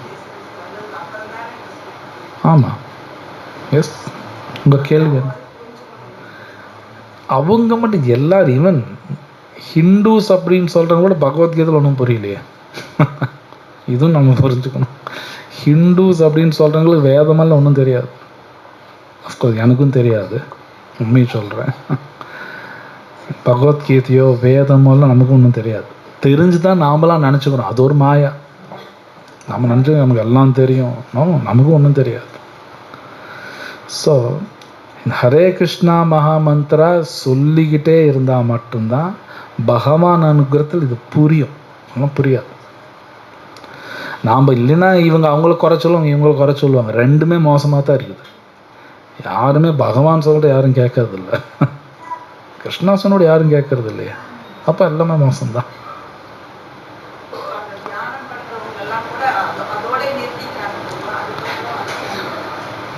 வேறு இப்போ இந்த யுகத்தில் தியானம் பண்ண முடியாது அப்படின்னு அவங்களாம் நினச்சிக்குவாங்க. ஸோ இது சைத்தன்ய மகாபிரபு சொன்னது படிக்கணும். பாகவத் மேலே படித்தா தான் புரியும். கிருஷ்ணரும் பகவத்கீதையில் பேசியிருக்கா, டீட்டெயில்ஸ் இன்னும் பாகவத்தில் வரும். சைத்தன்ய மகாபிரபு வந்து ரிலேஷன்ஷிப் பற்றி பேசுகிறார். உலகத்திலேயே நமக்கும் பகவானுக்கும் ரிலேஷன்ஷிப், உறவு இருக்குங்கிறத சைத்தன்ய மகாபிரபு தான் ரொம்ப ஓப்பனாக பேசுது. மற்ற யாரும் பேசலை. நிறைய பேர் கடவுள் இருக்கார், அவர் மதிக்கணும். ரிலேஷன்ஷிப்புங்கிறது ஒன்று, அது ஒரு படி மேலே. புரியுதுங்களா நான் சொல்கிறது? மரியாதை காட்டில் ரிலேஷன்ஷிப்புங்கிறது இன்னும் பெரிய விஷயம். அது நமக்கு அவங்க உறவு இருக்குங்கிறார். உறவு புரிஞ்சுக்கணும். சைத்தன்ய மகாபிரபு தான் சொல்லி கொடுத்தார். அது உண்மை கூட. உண்மையில் அந்த உறவு தெரியும் போல தான் நமக்கு எல்லா சந்தோஷம் கிடைக்கும். சொல்லப்போ நம்ம எல்லாரும் அந்த மாதிரி உறவு தான் வேணுங்கிறோம். பகவான் அது கொடுக்குறார். ஆனால் அது ஹரே கிருஷ்ணா சொன்னால் தான் புரியும். அந்த உறவெல்லாம் அவனுக்கு இருக்குன்னு தெரியும். சந்தோஷமாக இருக்கலாம். ஆமாம்.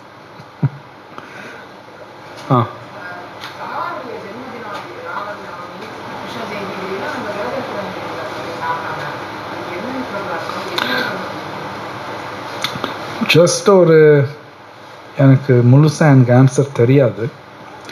ஆனால் கிருஷ்ணா வந்து இருக்கணும்னு பாகவத்தில் சொல்லியிருக்கார். கிருஷ்ணா உத்தவ் கீதாவில் அவரே சொல்கிறார், இது பண்ணணும்னு அவரே சொல்கிறார். இருக்கு, பாகவத்தில் இருக்கு. அது சார்ட் ஆஃப் அது நல்லது நமக்கு. அன்னைக்கு உடலுக்கு வேணுங்கிற ரெக்குவயர்மெண்ட்ஸ் குறைச்சி கிருஷ்ண நாமா சொல்கிறார். பாகவத்தில் இருக்கு, சொல்லியிருக்கார் கிருஷ்ணா. ஆமாம். ஸோ வேறு ஏதாவது கொஸ்டின்ஸ் இருக்கா? ग्रंथराज श्रीमद् भगवत गीता की जय, श्रील प्रभुपाद की जय.